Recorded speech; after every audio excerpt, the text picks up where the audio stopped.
There comes a moment in every wounded soul's journey when they must confront a terrifying truth. Not the kind of truth that arrives with fanfare or revelation, but the quiet, persistent whisper that echoes in the spaces between their thoughts. It is the voice that says, "Perhaps you were never meant to heal. Perhaps this pain you carry, this weight that presses against your chest in the early hours of morning, is not a temporary visitor, but a permanent resident in the architecture of who you are." You have felt this, haven't you? The gnawing suspicion that while others seem to move through their suffering, like travellers passing through foreign lands, you remain stuck in the same desolate territory year after year, mapping the same wounds with your fingertips, telling the same stories to anyone who will listen. You watch friends emerge from their darkness, transformed, radiant, speaking of lessons learned and wisdom gained. Meanwhile, you wonder if there is something fundamentally broken in your design, some essential component missing from your soul's blueprint that renders you incapable of the very transformation others seem to achieve with grace. This is not a story about hope disguised as despair. This is not a gentle reassurance wrapped in spiritual platitudes. This is a descent into the hidden mechanics of healing itself, an exploration of why some souls remain perpetually wounded while others transcend their suffering entirely. And I warn you now, what we discover in this descent may disturb the very foundations of how you understand your own relationship with pain. The question that haunts the chronically wounded is deceptively simple. Why do some people heal while others do not?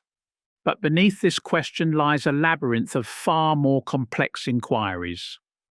What is healing, truly? Is it the absence of pain, or is it something else entirely? Are there souls who are meant to carry wounds as others carry gifts? And most unsettling of all, what if the very desire to heal becomes the prison that prevents healing from occurring? I have spent years walking among the wounded, studying those who remain trapped in cycles of suffering that seem to regenerate themselves with supernatural persistence. These are not the temporarily broken, not those whose pain has a clear beginning and a predictable arc toward resolution.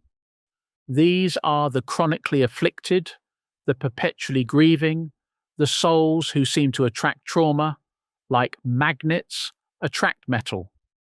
They move through therapy after therapy, healing modality after healing modality, collecting techniques and insights like talismans, yet the core wound remains untouched, pulsing with the same ancient rhythm. What I have discovered in this study is both disturbing and illuminating. The inability to heal is not always a failure of method or will. Sometimes it is a failure of understanding the true nature of what healing demands. Sometimes it is a misrecognition of what we are actually trying to heal. And sometimes, most mysteriously, it is the unconscious recognition that healing would require a death so complete that the soul recoils from it in terror. Let me share with you the story of a woman I once knew, though I will not give her name, for her pain deserves the protection of anonymity. She came to me carrying a grief so profound it seemed to bend the air around her. Her child had died, suddenly, without warning, and she had been carrying this loss for over a decade. She had tried everything: therapy, meditation, energy healing, plant medicines, support groups, spiritual retreats. She could recite the stages of grief like a scholar, could speak eloquently about the journey of loss and recovery. Yet she remained frozen in the same moment of impact, as if time itself had stopped moving for her. What struck me most about her was not the depth of her pain, but the precision with which she maintained it. She had built an entire identity around her suffering, a complex architecture of ritual and remembrance that kept her connected to her child through the medium of her own anguish. To heal, she would have had to dismantle this carefully constructed shrine to her loss. She would have had to risk forgetting, risk moving into a life where joy was possible again. And this, I realized, felt like a betrayal more profound than any healing could justify. This woman was not refusing to heal out of stubbornness or self-pity. She was protecting something sacred through her pain. Her wound had become a doorway, a place where the veil between worlds grew thin, where she could still touch what she had lost. To close this wound would be to close the door. To heal would be to accept a separation that her soul found intolerable. This is the first truth about why some people never heal. Healing is not always about recovery. Sometimes it is about relationship. Sometimes our wounds become the only bridge we have to what we cannot bear to release. The pain becomes a form of communion, a way of staying connected to what death or time or circumstance has taken from us. To heal would be to sever this connection, and so the wound is preserved with the devotion of a guardian tending a sacred flame. But there is another layer to this mystery, one that runs deeper than conscious choice or unconscious attachment.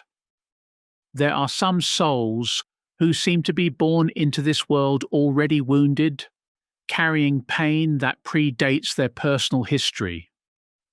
They arrive bearing scars from battles they never fought, grieving losses they never experienced, carrying trauma that belongs to their lineage, their ancestors, their collective inheritance as human beings.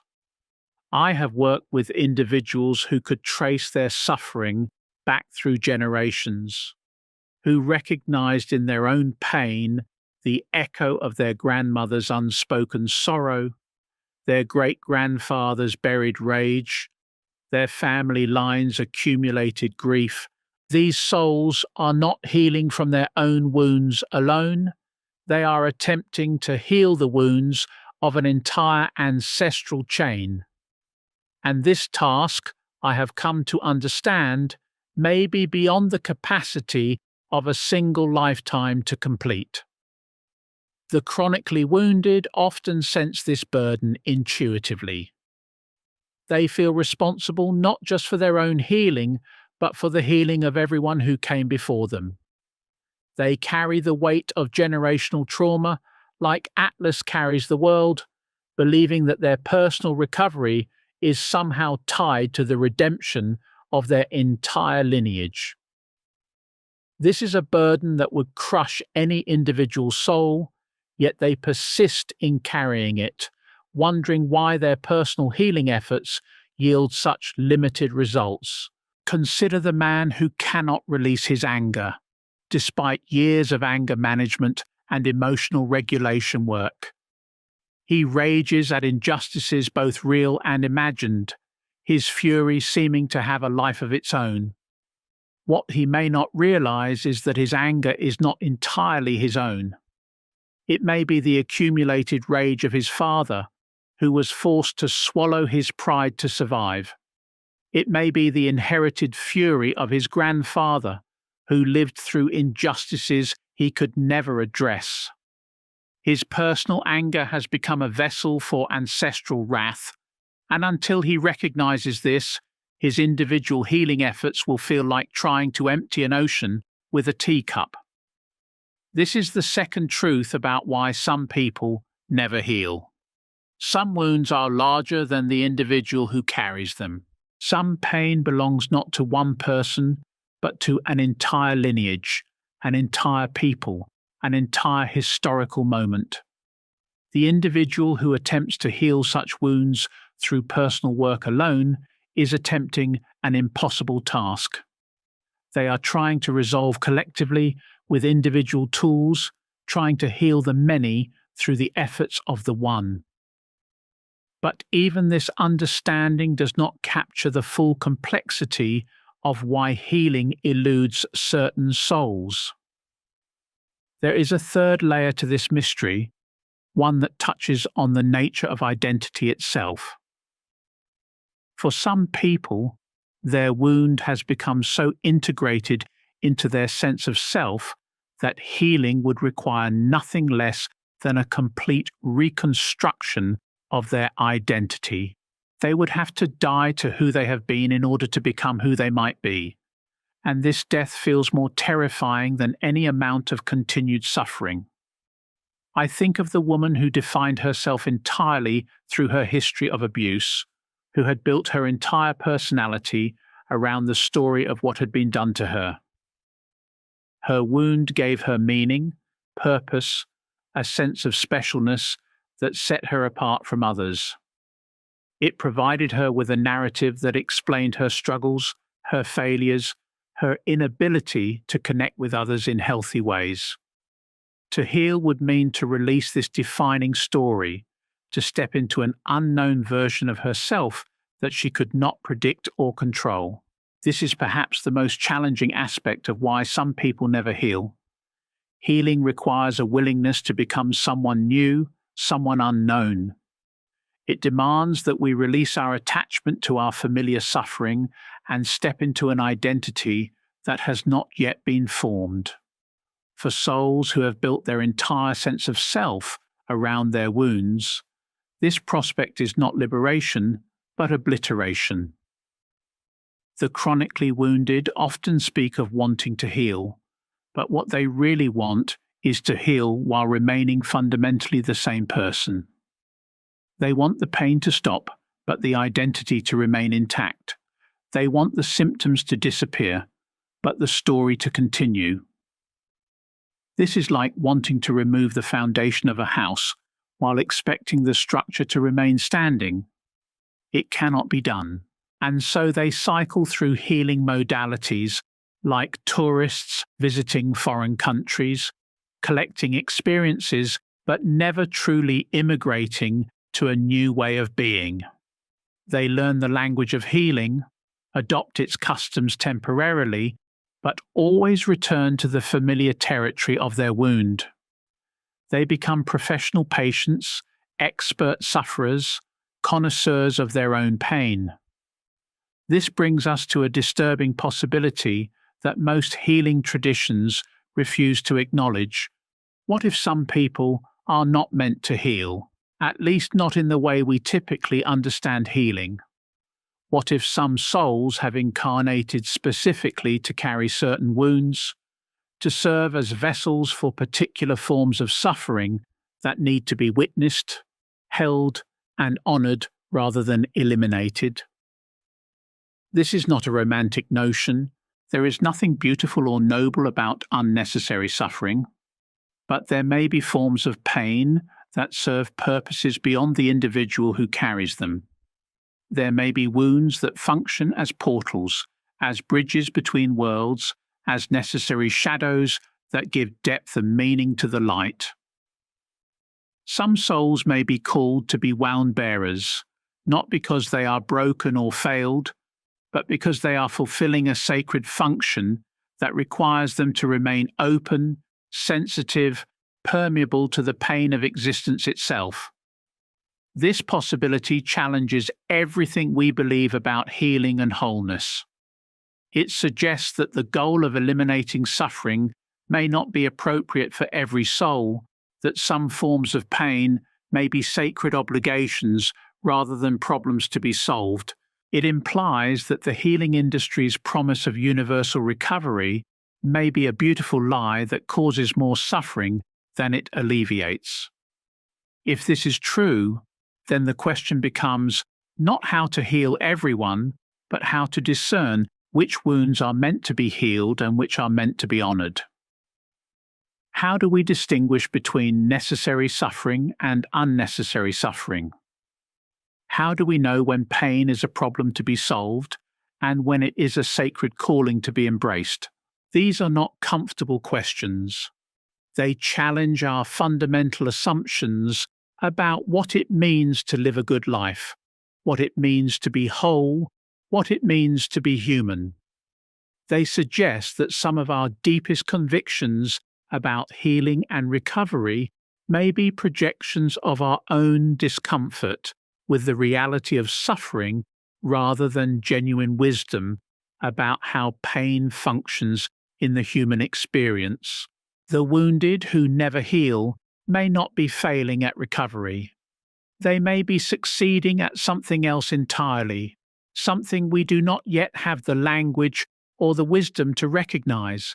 They may be serving as living reminders of the irreducible mystery of human suffering, as guardians of truths too painful for the majority to face, as bridges between the world of the wounded and the world of the whole. But before we can explore these possibilities further, we must first understand the mechanics of how wounds become permanent fixtures in the human psyche. We must examine the precise ways that pain embeds itself so deeply in the soul that it becomes indistinguishable from the soul itself. We must look at how time interacts with trauma, how growth becomes stunted, how the natural healing capacity of the human spirit can be not just interrupted, but permanently altered. This is where our story truly begins, in the hidden chambers of the psyche where wounds take root and establish themselves as permanent residents.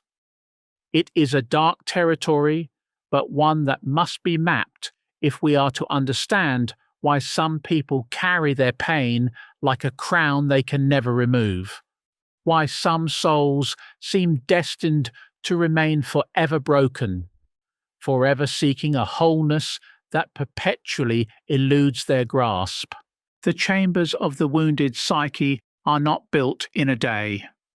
They are constructed slowly, methodically, through a process so subtle that the soul being colonized rarely recognizes what is happening until it is complete. Like a parasite that mimics the host's own tissue, pain learns to speak in the voice of the self, to move with the rhythm of natural thought, to present itself not as an invader, but as an essential organ of identity. To understand this process, we must first acknowledge a truth that most healing philosophies refuse to confront. The human psyche is not naturally inclined toward wholeness. This may sound heretical to those who have built their understanding of human nature on the assumption that we are inherently oriented toward health and integration. But observe closely the mechanics of how consciousness actually operates, and you will see that the psyche is far more invested in consistency than in healing, far more committed to maintaining familiar patterns than in pursuing unknown transformations. The wounded soul discovers early that pain provides something precious: predictability. A known suffering is safer than an unknown joy. The abused child learns to anticipate violence and develops an entire neural architecture devoted to scanning for threat, reading micro-expressions, interpreting the subtlest shifts in atmospheric pressure that might signal approaching danger. This hypervigilance becomes so integrated into their way of being that peace itself feels dangerous. Silence itself becomes a source of anxiety. Years later, when this child has grown into an adult seeking healing, they discover something unsettling. They have become addicted not to drama or chaos, but to the familiar neurochemical cocktail that accompanies their particular brand of suffering. Their nervous system has been trained to interpret safety as the calm before the storm, to read genuine love as manipulation in disguise, to experience authentic peace as the setup for inevitable betrayal. This is not a conscious choice. The wounded adult does not deliberately sabotage their healing journey, but their unconscious mind, that vast repository of survival strategies and protective mechanisms, recognizes healing as a form of death. To heal would mean to dismantle the very systems that have kept them alive, to abandon the strategies that carried them through their darkest hours, to trust in possibilities that their experience has taught them to distrust. I remember working with a man whose childhood had been defined by emotional abandonment. His parents were physically present but emotionally absent, and he had learned to interpret indifference as love, neglect as normalcy. As an adult, he found himself repeatedly drawn to partners who replicated this dynamic, who offered him just enough attention to keep him hoping, but never enough to satisfy his deeper needs. When he finally entered therapy, he spoke eloquently about his desire to find a truly loving relationship. He could analyze his patterns with remarkable insight, could trace the origins of his attraction to unavailable partners back to his earliest experiences. He understood intellectually that he deserved better, that healthy love was possible, that his current relationship was slowly destroying his sense of self-worth. Yet month after month, year after year, he remained with the same partner, enduring the same cycles of hope and disappointment, making the same compromises that left him feeling hollow and desperate. He would make small improvements, brief attempts at establishing boundaries or demanding better treatment, but invariably he would retreat back into the familiar territory of emotional starvation. What became clear over time was that this man was not failing to heal because he lacked insight or willpower. He was failing to heal because healing would have required him to tolerate a form of emotional nourishment that his system had never learned to metabolize. Genuine love felt foreign to him, overwhelming, almost toxic in its intensity. His nervous system, calibrated for scarcity, could not process abundance without experiencing it as a form of attack. This reveals something crucial about why certain souls remain trapped in cycles of suffering. Their internal systems have become so adapted to deprivation that nourishment itself becomes unrecognizable, even dangerous. They are like prisoners who have been held in solitary confinement for so long that sunlight burns their eyes, like plants that have grown in darkness for so long that photosynthesis itself becomes impossible. The healing industry often speaks of trauma as something that happens to us, but this misses a deeper truth. Trauma is something that happens within us, a fundamental alteration of our basic operating system. It is not simply a wound that needs to be cleaned and bandaged. It is a complete rewiring of the neural pathways that govern how we perceive reality, process emotion, and navigate relationship. Consider the woman who survived childhood sexual abuse.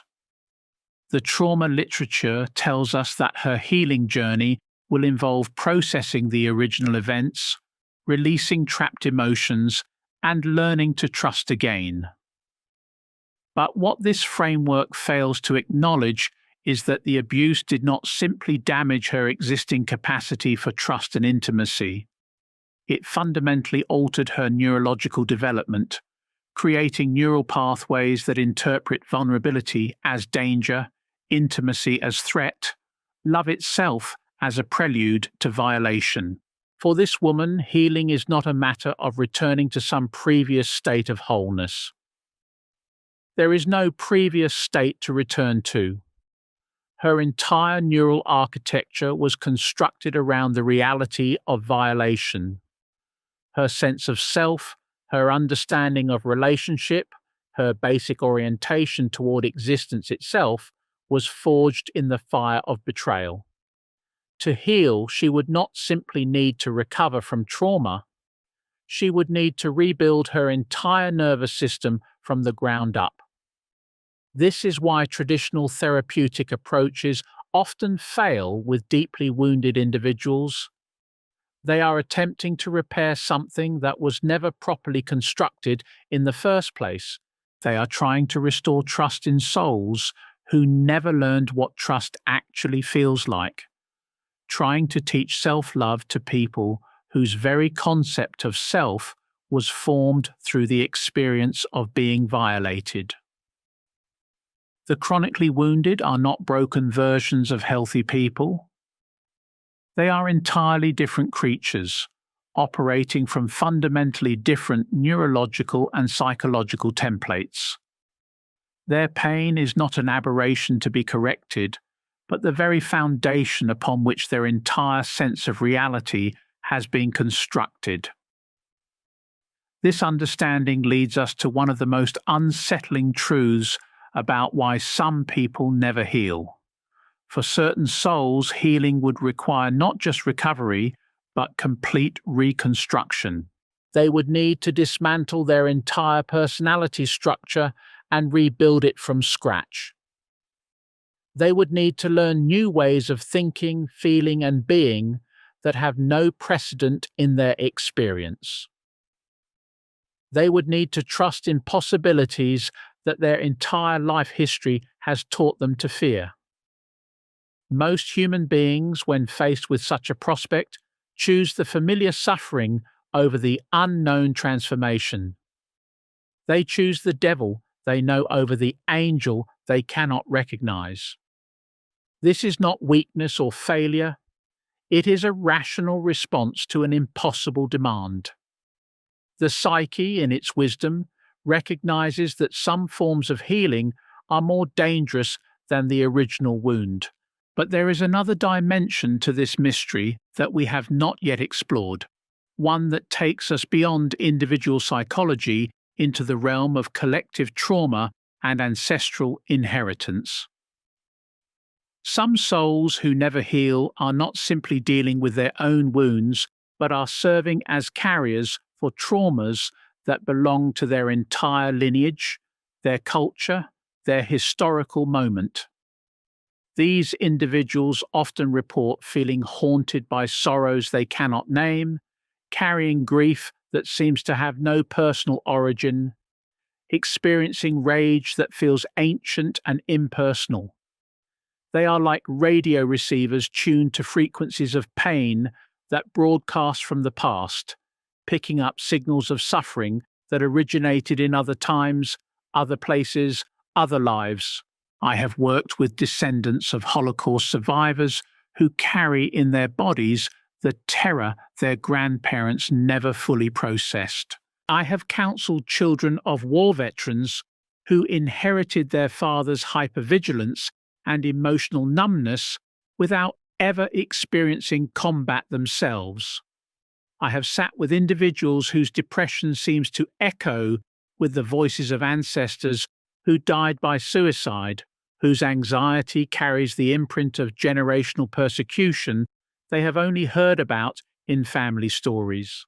These souls are not healing from personal trauma alone. They are attempting to process and integrate the undigested suffering of their entire lineage. They are serving as vessels for collective pain that seeks resolution, as bridges between the living and the dead, as healing agents for wounds that originated long before their birth. This is sacred work, but it is also impossible work for a single individual to complete. No one person can heal the trauma of an entire ancestral line. No individual nervous system can process the accumulated grief of generations. Yet these souls persist in trying, driven by an unconscious sense of responsibility that feels both noble and crushing. They cycle through healing modalities not because they are seeking personal relief, but because they are serving as conduits for ancestral healing that may take generations to complete. Their personal suffering is not separate from this larger purpose. It is the very mechanism through which the healing occurs. They are not failing to recover. They are succeeding at something far more complex and mysterious. This brings us to perhaps the most challenging question in our exploration. What if some forms of suffering are not problems to be solved, but sacred assignments to be fulfilled? What if certain souls incarnate specifically to carry particular forms of pain, to serve as vessels for traumas that need to be witnessed and held rather than eliminated? This possibility challenges every assumption we hold about the purpose of human existence, about what constitutes a life well lived, about the relationship between suffering and meaning. It suggests that our cultural obsession with happiness and healing may be missing something essential about the deeper purposes that pain can serve in the human experience. The souls who never heal may not be failing at recovery. They may be succeeding at something else entirely, something we do not yet have the wisdom to recognize or the language to describe. They may be serving as living altars for collective grief, as guardians of traumas that must not be forgotten, as bridges between the world of the wounded and the world of the whole. But this understanding brings us to an even more disturbing recognition.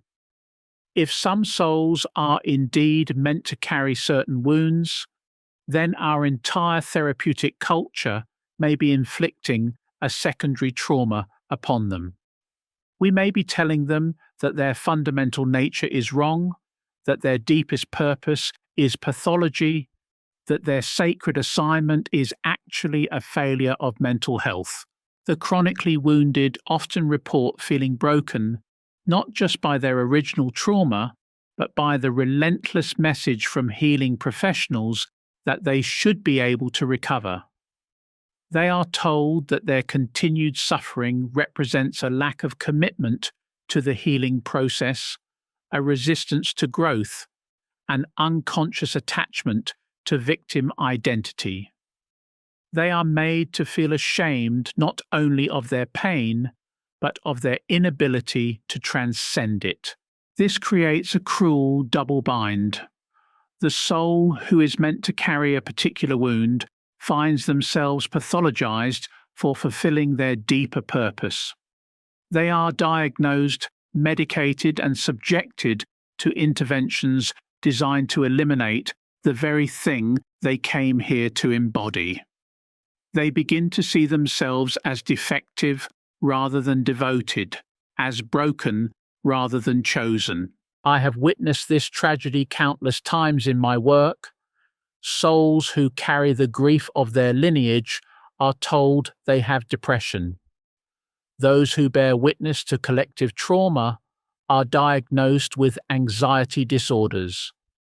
Individuals whose sensitivity allows them to feel the pain of the world are medicated until they can no longer access their gift. We are systematically numbing the very people who might serve as bridges between suffering and transcendence. The woman I mentioned earlier who lost her child eventually stopped coming to therapy, not because she had healed, but because she finally recognized that her grief was not a problem to be solved. It was a form of love, a way of keeping her child present in a world that wanted her to move on. Her wound was not pathology, it was devotion. Her inability to heal was not failure, it was fidelity to something more important than personal comfort.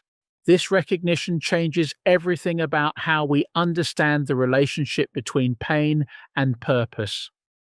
It suggests that some forms of suffering are not obstacles to spiritual development, but expressions of it. Some wounds are not barriers to enlightenment, but doorways to it. Some forms of brokenness are not problems to be fixed, but mysteries to be honored. Yet this understanding must be held with tremendous care. It is one thing to recognize that some souls may be called to carry certain wounds. It is another thing entirely to romanticize suffering or to use this recognition as an excuse to avoid the healing work that is genuinely possible and necessary. Not all pain is sacred. Not all trauma serves a higher purpose. Much suffering in this world is simply the result of human cruelty, systemic oppression, and collective unconsciousness that deserves to be challenged and transformed. The art lies in discernment. How do we distinguish between suffering that serves a purpose and suffering that simply destroys? How do we recognize when pain is a sacred assignment and when it is simply the result of unhealed wounds creating more unhealed wounds? How do we honor the souls who are meant to carry certain traumas without abandoning those who are trapped in cycles of unnecessary suffering? These questions do not have easy answers. They require us to develop a more nuanced understanding of pain, one that recognizes both its potential for destruction and its capacity for revelation. They demand that we become more skillful in reading the subtle differences between trauma that seeks healing and trauma that seeks witnessing, between wounds that want to close and wounds that are meant to remain open as doorways to deeper truth. I think of the war veteran who carries the weight of what he witnessed on the battlefield. His nightmares and flashbacks may not be symptoms to be eliminated, but necessary reminders of the cost of violence, sacred guardianship of memories that must not be forgotten. His insomnia may be a form of vigil, his hypervigilance a way of remaining alert to the dangers that others prefer to ignore. His wound may be serving not just his own healing, but the collective conscience of a society that sends its young people to war and then wants to forget what they have seen. Or consider the survivor of genocide whose depression carries the weight of an entire people's suffering. Her melancholy may be a form of mourning that serves not just her personal healing, but the historical memory of her community. Her inability to feel joy may be a form of witness, a refusal to participate in a world that could allow such atrocities to occur. Her wound may be a living memorial, more powerful than any monument carved in stone. These are not comfortable thoughts. They challenge our deepest assumptions about mental health, about the purpose of therapeutic intervention, about what constitutes a life worth living. They suggest that some forms of suffering may be more sacred than some forms of happiness, that some wounds may be more valuable than some forms of wholeness. But they also point toward a more mature understanding of what healing actually means. Perhaps healing is not always about eliminating pain, but about transforming our relationship to it. Perhaps wholeness does not require the absence of wounds, but the integration of them into a larger pattern of meaning. Perhaps the goal is not to become unbroken, but to become beautifully broken, to carry our wounds with such dignity and purpose that they become sources of wisdom rather than simply sources of suffering. This understanding requires us to develop new categories for thinking about human experience. We need language that can distinguish between destructive trauma and sacred trauma, between healing that serves the individual and healing that serves the collective, between recovery that leads to wholeness and recovery that leads to spiritual amnesia. The souls who never heal in the conventional sense may be pioneers in this new understanding. They may be showing us what it looks like to carry pain with purpose, to transform suffering into service, to become wounded healers who do not need to be unwounded to be of profound value to the world. But this path is not for everyone. Most people who suffer are not called to be professional wound carriers. Most trauma is not sacred assignment, but simply the unfortunate result of living in a world where cruelty and unconsciousness still hold sway. Most healing journeys are meant to lead toward greater freedom, not deeper entanglement with pain. The challenge is learning to recognize the difference. How do we identify the souls who are meant to heal in the conventional sense and those who are meant to heal in ways that may look like permanent wounding to the untrained eye? How do we support both the journey toward recovery and the journey toward sacred suffering without confusing one for the other? This discernment requires a level of wisdom that goes beyond psychological training or therapeutic technique. It requires the ability to read the deeper currents of a soul's purpose, to sense whether their pain is seeking resolution or expression, to feel whether their wound wants to close or remain open as a doorway to mystery. Some souls come to healing work hoping to be fixed, only to discover that they are meant to be opened. Others come seeking transformation, only to learn that their deepest healing lies in accepting what cannot be changed. Still others arrive believing they are irreparably broken, only to find that their brokenness is actually their greatest gift to a world that has forgotten how to grieve, how to witness, how to hold space for the inevitable sorrows that come with being human. The tragedy is that our culture has lost the ability to make these distinctions. We have collapsed all forms of suffering into pathology, all forms of healing into recovery, all forms of wisdom into therapeutic success. We have forgotten that some of the most profound teachers in human history were not those who overcame their wounds, but those who transformed them into doorways to deeper truth. Think of the great mystics who found God through their suffering rather than despite it. Consider the artists whose deepest wounds became the source of their most transcendent creations. Remember the shamans whose initiatory illnesses were not cured but consecrated, becoming the foundation for their ability to heal others. These souls did not recover from their pain, they alchemized it into something sacred. This is the path that some of the chronically wounded may be walking, though they may not recognize it as such.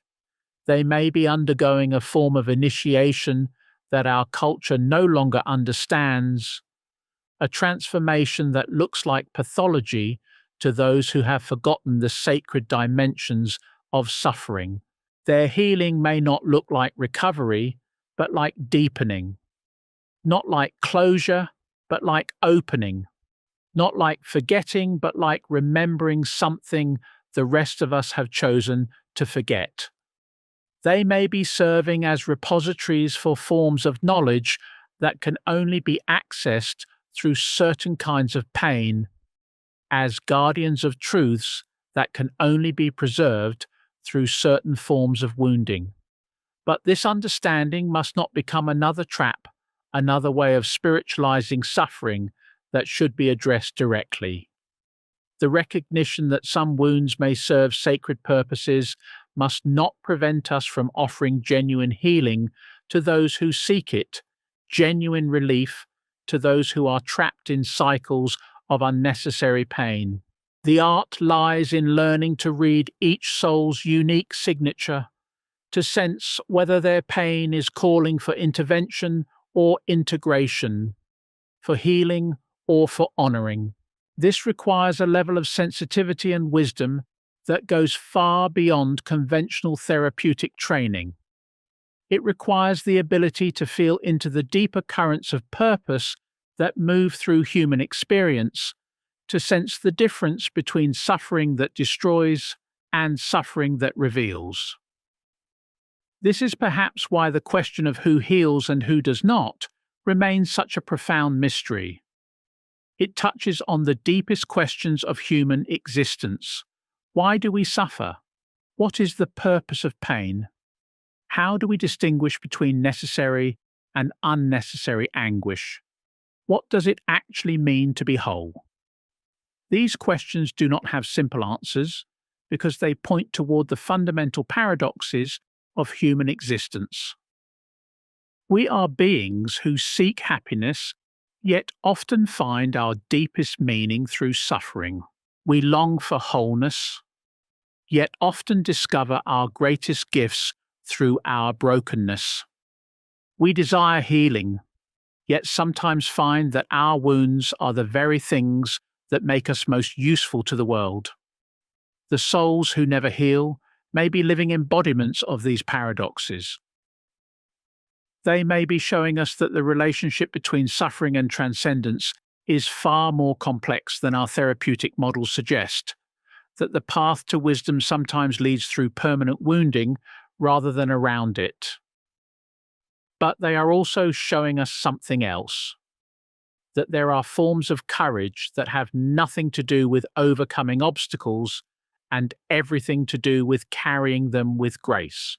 They are demonstrating that there are ways of being broken that are more beautiful than some ways of being whole, forms of suffering that are more noble than some forms of success.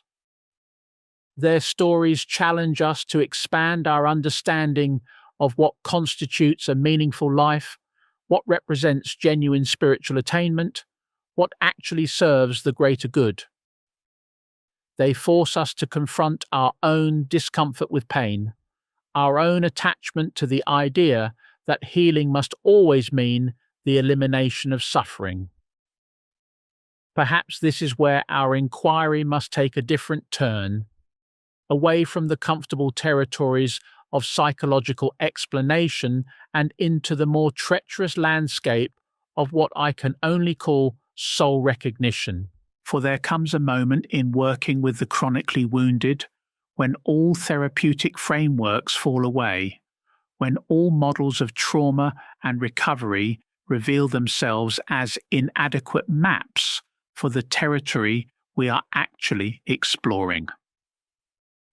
I remember sitting across from a young woman whose eyes held a depth of sorrow that seemed to predate her 25 years on Earth. She had been in therapy since adolescence, had tried every modality available, could speak fluently in the language of healing and recovery.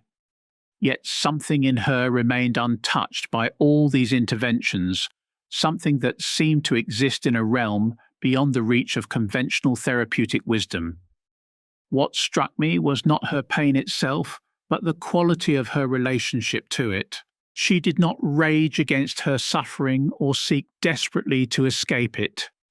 Instead, she carried it with a kind of ancient dignity, as if she understood something about its nature that the rest of us had forgotten.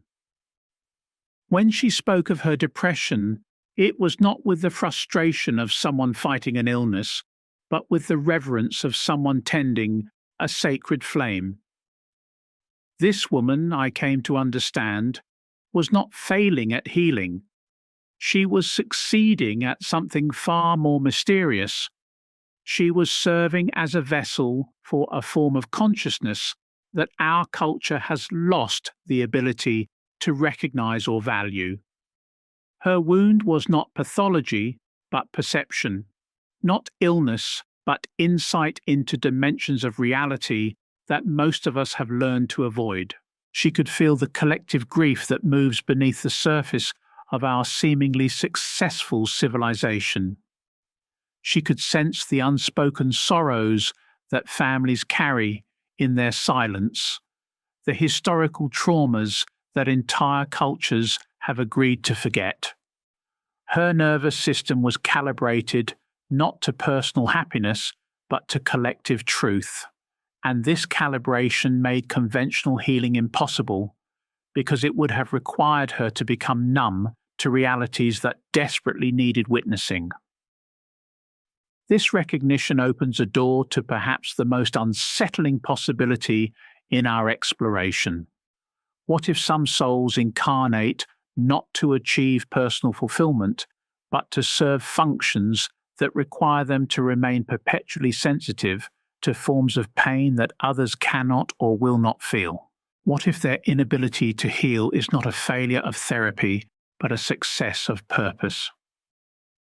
The implications of this possibility extend far beyond individual psychology into questions of meaning and purpose that our materialistic culture is ill-equipped to address.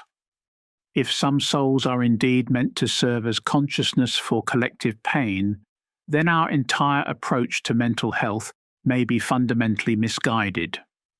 We may be medicating the very people whose sensitivity serves essential functions in the larger web of human experience. Consider the child who cannot sleep because they feel their mother's hidden despair, who cannot concentrate in school because they are absorbing their family's unspoken trauma. Traditional psychology labels this child as anxious, perhaps attention deficient, certainly in need of intervention.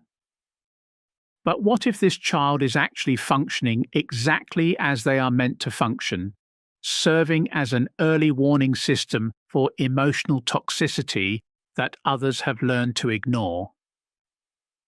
The chronically wounded often report feeling like emotional sponges, unable to maintain the boundaries that allow others to live in comfortable isolation from the pain around them. They speak of walking into rooms and immediately sensing the hidden conflicts, the suppressed grief, the buried rage that others have learned to mask with social pleasantries. This permeability, which therapeutic culture frames as a problem to be solved, may actually be a gift that serves purposes beyond individual comfort. But here we must tread carefully, for there is a dangerous romanticism that can creep into this understanding. Not all suffering serves a noble purpose. Not every wound carries sacred meaning. Much of the pain in this world is simply the result of cruelty, neglect, and the unconscious repetition of trauma patterns that create more trauma. The art lies in discernment, in learning to distinguish between suffering that serves consciousness and suffering that simply perpetuates unconsciousness. The souls who never heal often possess an intuitive understanding of this distinction, though they may not have the language to articulate it.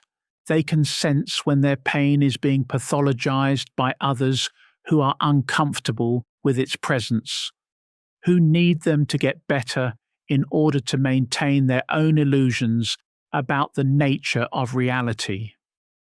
They can feel the difference between genuine healing opportunities and therapeutic approaches that are actually forms of spiritual bypass, attempts to medicate away truths that need to be faced rather than avoided.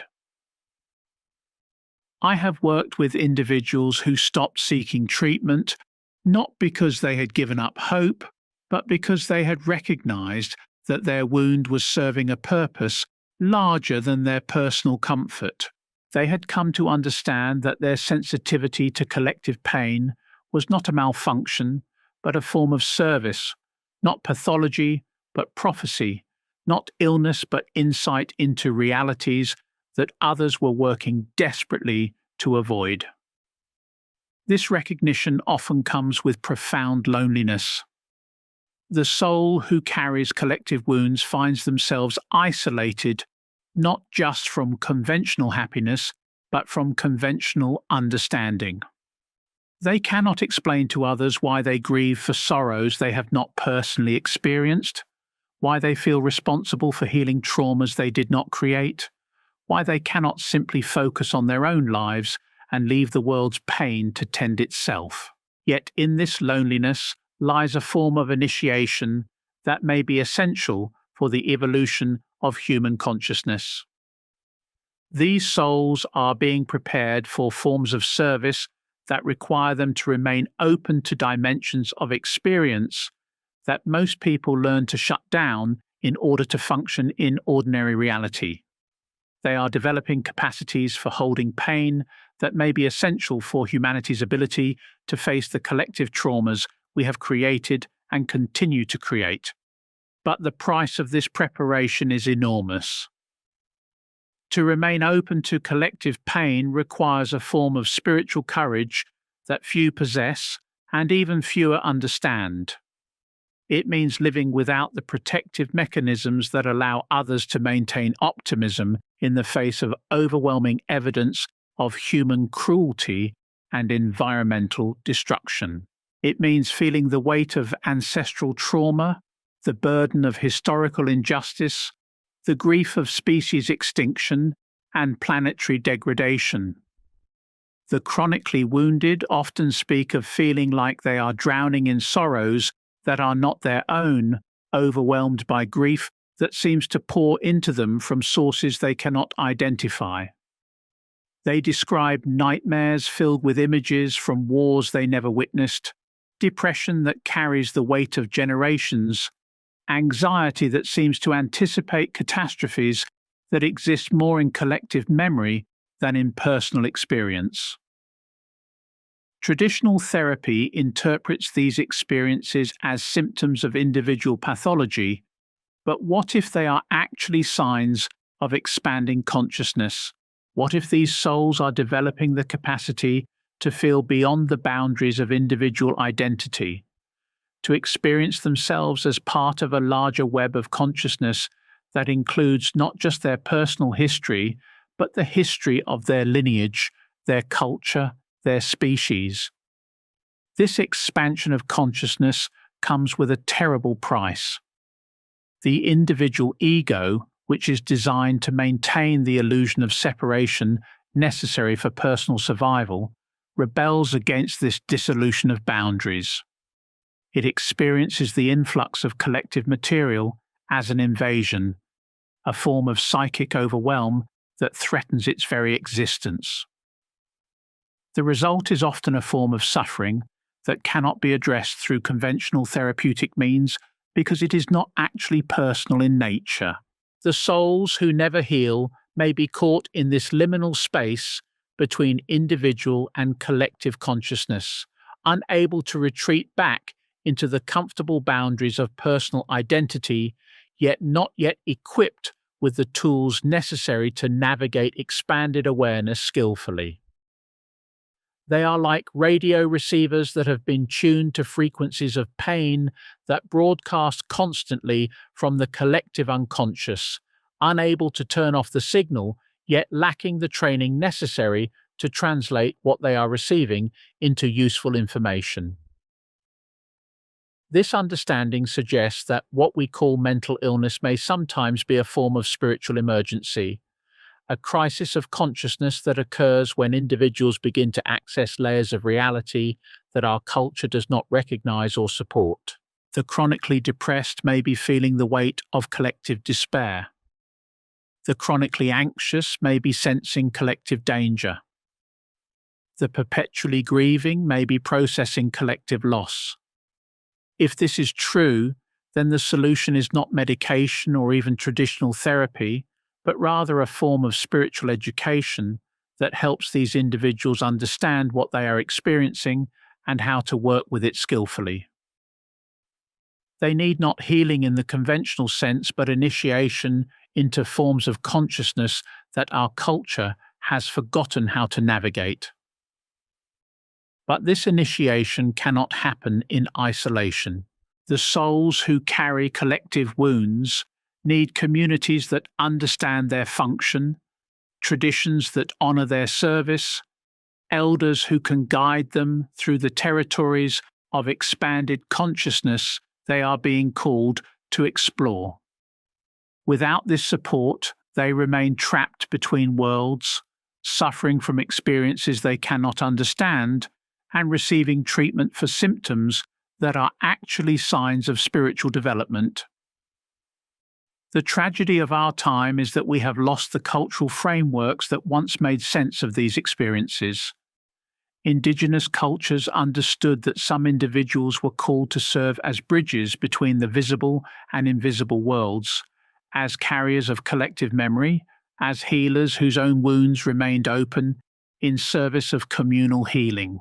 These individuals were not seen as mentally ill but as spiritually gifted, not as problems to be solved but as resources to be honored and supported.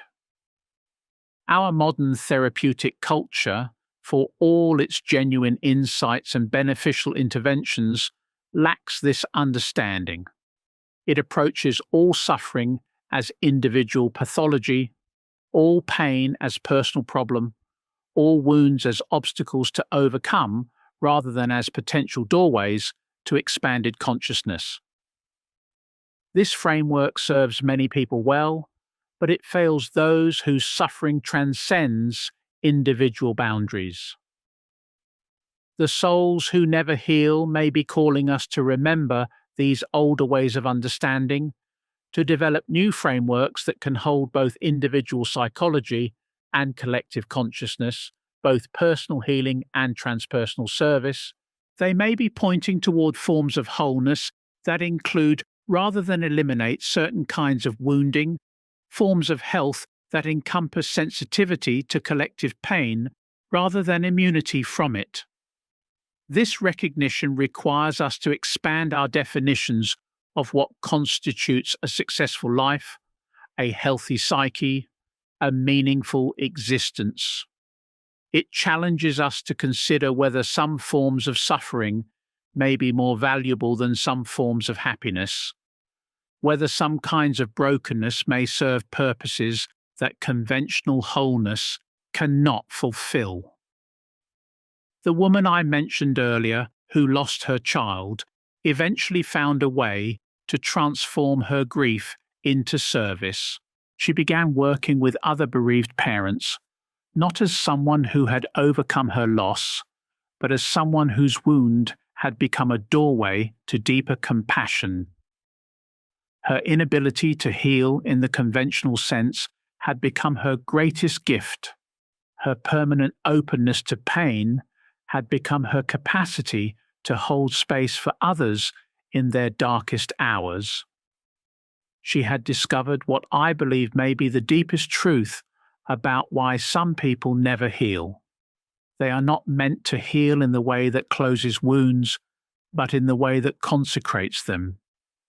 Their healing lies not in forgetting their pain, but in finding ways to make it sacred, not in transcending their suffering, but in transforming it into service. This form of healing requires a complete reorientation of our understanding of what healing actually means. It suggests that wholeness may sometimes include permanent wounding, that health may sometimes require ongoing sensitivity to pain, that the highest forms of spiritual development may involve not the elimination of suffering, but its sanctification. The souls who walk this path are pioneers in a form of consciousness that humanity desperately needs but rarely understands. They are developing capacities for holding pain that may be essential for our species' ability to face the collective challenges we have created. They are learning to transform personal wounds into collective wisdom, individual suffering into communal healing. But they need support in this work, recognition of its value, communities that understand their function. They need to know that their failure to heal in conventional ways may actually be success in more profound ways, that their inability to achieve personal happiness may be their contribution to collective awakening. The chronically wounded often carry a secret knowledge that the rest of us need but are not ready to receive. They understand that beneath the surface of our apparent success and progress lies an ocean of unprocessed grief, unacknowledged trauma, unintegrated shadow material that threatens to overwhelm us if we continue to ignore it. Their persistent pain serves as a reminder of realities we would prefer to forget, truths we have agreed collectively to avoid. In their refusal to heal in ways that would require them to become numb to these realities, they serve as guardians of essential human experiences that our culture is in danger of losing entirely. They preserve our capacity for grief in a world that insists on perpetual optimism, maintain our sensitivity to injustice in a society that profits from exploitation, keep alive our connection to the sacred dimensions of suffering in a culture that treats all pain as pathology. This is sacred work, but it is also heartbreaking work. The souls who carry these wounds often feel abandoned by a world that wants them to get better without understanding what their sickness actually serves. They are like canaries in coal mines, warning of dangers that others are not yet ready to perceive, carrying truths that others are not yet prepared to face. Their healing, when it comes, may not look like recovery, but like deeper integration of their wound into a larger pattern of meaning and service. They may never achieve the kind of personal happiness that our culture promises as the reward for therapeutic success, but they may discover forms of fulfillment that transcend individual satisfaction entirely. The question then becomes not how to heal these souls in the conventional sense, but how to support them in discovering the sacred dimensions of their suffering, how to help them find communities that understand their function, how to assist them in transforming their wounds into wisdom that serves not just themselves, but the larger human community. This requires a fundamental shift in how we understand the purpose of human existence, the nature of mental health, the relationship between individual healing and collective evolution. It demands that we develop new models of consciousness that can encompass both personal psychology and transpersonal purpose, both individual well-being and collective service. The souls who never heal may be our teachers in this new understanding. They may be showing us what it looks like to live in service of consciousness itself rather than in service of personal comfort, what it means to find meaning through suffering rather than despite it, how to transform the inevitable pain of human existence into something sacred rather than simply trying to eliminate it. Their stories challenge every assumption we hold about what makes life worth living, what constitutes success, what represents genuine spiritual attainment. They force us to confront our own discomfort with pain, our own attachment to the idea that healing must always mean happiness, our own resistance to forms of wisdom that can only be accessed through certain kinds of wounding. In their apparent failure to achieve conventional healing, they may be succeeding at something far more important. They may be preserving essential aspects of human consciousness that our therapeutic culture is in danger of medicating out of existence entirely. They may be serving as bridges between the world of individual psychology and the realm of collective soul, maintaining connections to forms of knowing that our rational, materialistic culture has forgotten how to access. Yet as we venture deeper into this labyrinth of perpetual wounding, we encounter something that challenges even our expanded understanding of sacred suffering. There exists a category of souls whose inability to heal stems not from divine assignment or collective service, but from something far more disturbing: the phenomenon of what I have come to call temporal imprisonment. These are individuals who have become locked in specific moments of their past, unable to move forward, not because they are meant to carry their wounds, but because time itself has become distorted in their psychic landscape. I remember working with a man whose life had effectively stopped at the age of 17, though his body had continued aging for 3 decades beyond that point. At 17, he had experienced a betrayal so profound that his emotional development had frozen at that exact moment. Every relationship he entered, every decision he made, every response he gave to life's challenges emerged from the consciousness of that wounded teenager, despite the fact that he inhabited the body and circumstances of a middle-aged adult. This was not simply a case of unresolved trauma. This was something more akin to temporal paralysis, as if his soul had become trapped in a pocket of time that existed outside the normal flow of linear experience. He could speak about his past with clarity, could analyze his patterns with insight, could even make temporary changes to his behavior. But invariably, he would return to that frozen moment, making choices and feeling emotions that belonged to a 17-year-old boy who had been shattered by discovery of his girlfriend's infidelity. What made this case particularly haunting was that he was aware of his condition. He could see himself repeating the same patterns, could recognize that his responses were inappropriate to his current circumstances, could understand intellectually that he was living in the past. Yet this awareness changed nothing. He remained imprisoned in that moment of impact, doomed to experience every new situation through the lens of that original wound. This temporal imprisonment reveals something crucial about why certain souls never heal. For some individuals, trauma does not simply wound the psyche, it fractures their relationship with time itself.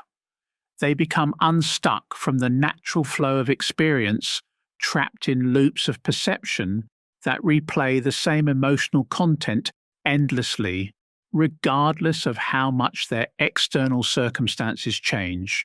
The conventional therapeutic approach to such cases typically involves attempts to process the original trauma, to integrate the split-off parts of the self, to build bridges between past and present experience. But what I have observed is that these interventions often fail because they misunderstand the nature of the problem. The issue is not simply unresolved emotional content. It is a fundamental disruption in the soul's ability to inhabit time in a healthy way. Consider the woman who, at the age of 45, still responds to authority figures as if she were the powerless child who was consistently invalidated by her critical father. She has done years of therapy focused on healing her relationship with masculine authority, has practiced assertiveness techniques, has even achieved considerable professional success. Yet when confronted by any figure who reminds her unconsciously of her father, she collapses into the emotional state of that wounded child, complete with the same feelings of helplessness, the same strategies of appeasement, the same desperate need for approval. This woman is not consciously choosing to regress. She is experiencing what can only be described as involuntary time travel, a neurological and emotional return to a developmental stage that her conscious mind knows she has long since passed. Her adult achievements, her accumulated wisdom, her mature understanding of relationship dynamics, all of this disappears in the face of certain triggers that activate what I call temporal portals, doorways that transport her consciousness back to unfinished business from decades past. The tragedy of temporal imprisonment is that it creates a peculiar form of suffering that resists most healing interventions. The individual experiences their pain as if it were happening for the first time, with all the intensity and confusion of the original wounding, yet simultaneously carries the awareness that they are an adult who should be able to handle such situations differently. This creates a double layer of anguish, the original pain plus the shame of being unable to transcend it. I have worked with combat veterans who remain perpetually stationed in war zones that ended decades ago, their nervous systems scanning for threats that exist only in their traumatic memories. I have counseled survivors of childhood abuse who continue to experience their bodies as small and vulnerable, regardless of their actual physical strength or social power. I have sat with individuals whose grief over losses from years past feels as fresh and overwhelming as if the death had occurred yesterday. These souls are not simply remembering their trauma, they are reliving it in a continuous present tense that makes healing seem impossible. Each therapeutic session becomes an attempt to reach across time, to call them back from the temporal prisons where their consciousness has become trapped. But the gravitational pull of these traumatic moments often proves stronger than any intervention, drawing them back repeatedly into the same emotional territory. This phenomenon suggests that trauma creates more than psychological wounds. It creates tears in the fabric of personal time. Like black holes in space that bend the laws of physics around them, certain traumatic experiences bend the laws of psychological development, creating zones where normal growth and change become impossible. The individual ages chronologically but remains emotionally fixed at the point of maximum impact. What makes temporal imprisonment particularly insidious is that it often masquerades as other conditions. The person trapped in childhood trauma may appear to have attachment issues. The individual stuck in adolescent wounding may seem to have problems with authority or intimacy. The soul frozen at the moment of loss may be diagnosed with depression or complicated grief. But underlying all these surface presentations is the deeper reality of temporal displacement, a condition that requires approaches fundamentally different from conventional therapy. The healing of temporal imprisonment, when it occurs, often happens not through processing the original trauma, but through what I can only describe as temporal reintegration, a mysterious process by which the soul learns to inhabit the full spectrum of its experience across time. This is not simply a matter of making peace with the past, it is a form of temporal sovereignty, a reclaiming of one's right to exist fully in the present moment without being hijacked by historical wounds. I have witnessed this reintegration occur spontaneously in some individuals, often triggered by experiences that are powerful enough to break the spell of temporal fixation. A profound spiritual experience, an encounter with death, a moment of complete surrender. These can sometimes serve as temporal reset buttons, allowing the soul to extract itself from the past and re-inhabit the full scope of its existence. But for many, this reintegration remains elusive. They continue to live as temporal refugees, displaced persons in the landscape of their own lives, unable to fully inhabit the present because so much of their consciousness remains stranded in unresolved past moments. Their inability to heal stems not from lack of effort or insight, but from a fundamental disruption in their relationship with time itself. This understanding opens yet another door in our exploration of why some people never heal. Beyond the questions of sacred wounds and collective service, beyond the mysteries of ancestral trauma and spiritual assignment, lies this even more enigmatic territory of temporal pathology. Some souls remain wounded, not because they are meant to serve as carriers of pain, but because they have become lost in time, unable to find their way back to the present moment where healing might actually be possible. The implications of this recognition extend far beyond individual psychology. If trauma can indeed fracture our relationship with time, then our entire understanding of human development, of memory, of consciousness itself requires radical revision. We may need to develop new therapeutic approaches that work not just with emotional content, but with the temporal mechanics of consciousness, interventions that can help souls extract themselves from historical loops and reclaim their rightful place in the flow of present experience. But there is another dimension to this mystery that we have not yet explored, one that takes us beyond even the complexities of temporal imprisonment into territory that challenges our most basic assumptions about the nature of individual identity. Some souls who never heal may be caught not just in their own traumatic time loops, but in the temporal fragments of others, ancestors, past lives, collective memories that have somehow become embedded in their personal consciousness. I have worked with individuals who carry what can only be described as temporal debris, fragments of experience that clearly do not belong to their personal history, yet feel utterly real and immediate in their impact. A woman who has never experienced war yet carries in her body the terror of bombardment. A man who grew up in safety yet responds to certain sounds with the hypervigilance of someone who has survived persecution.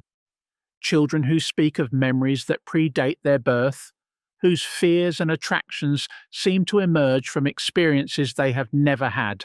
The conventional mind rejects such possibilities, preferring explanations that fit within materialistic frameworks of brain chemistry and genetic predisposition. But those who work closely with the wounded often encounter phenomena that resist such neat categorizations. We find ourselves face to face with mysteries that suggest consciousness may be far more permeable and complex than our scientific models acknowledge. These temporal intrusions create a particularly confusing form of suffering because the individual experiences genuine trauma, responses to events that never happened to them personally. They seek healing for wounds that seem to have no identifiable source, carry grief for losses they never experienced, feel terror in response to threats that exist only in memories that are not their own. Therapeutic approaches designed for personal trauma prove inadequate because the trauma in question is not actually personal in nature. I remember a young woman who would become paralyzed with fear whenever she heard certain languages spoken, despite having no conscious memory of any negative experiences associated with these linguistic triggers. Through careful exploration, we discovered that her terror responses perfectly matched the experiences of Holocaust survivors, though she had no known connection to that historical trauma. It was as if some fragment of collective memory had embedded itself in her consciousness, creating symptoms that belonged to experiences she had never personally endured. This phenomenon challenges our most fundamental assumptions about the boundaries of individual consciousness. If memories and trauma responses can somehow transmit across time and between individuals, then the very notion of personal healing becomes far more complex. How do we heal wounds that do not belong to us? How do we process trauma that originated in other lives, other times, other consciousness entirely? The souls caught in these cross-temporal entanglements often report feeling like they are living multiple lives simultaneously, carrying emotional and somatic responses that seem to emerge from a vast library of experiences they cannot consciously access. They may spend years in therapy trying to understand the origins of their symptoms, only to discover that the source lies beyond the boundaries of their personal biography. This recognition opens perhaps the most challenging question in our entire exploration. If consciousness is indeed more permeable and interconnected than we have assumed, if individual identity is actually a construction that overlays a deeper web of shared experience, then what does healing even mean? Are we healing individuals, or are we healing consciousness itself? Are personal wounds actually personal, or are they manifestations of larger patterns that move through multiple souls across time? These questions take us to the very edge of what can be understood through conventional frameworks. They point toward realities that can only be approached through direct experience, through forms of knowing that transcend rational analysis. They suggest that the mystery of why some people never heal may ultimately be unanswerable through psychological investigation alone, requiring us to venture into territories that our culture has largely abandoned, the realms of soul, spirit, and consciousness that exist beyond the boundaries of individual identity. The souls who carry these cross-temporal wounds often develop a peculiar form of wisdom that emerges from their intimate familiarity with the permeable nature of consciousness. They understand intuitively that individual identity is far more fluid than most people recognize, that the boundaries between self and other, past and present, personal and collective, are constructions rather than absolute realities.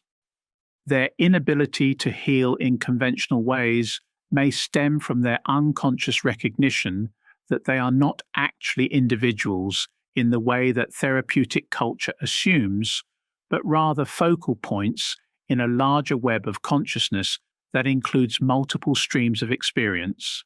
This understanding can be both liberating and terrifying.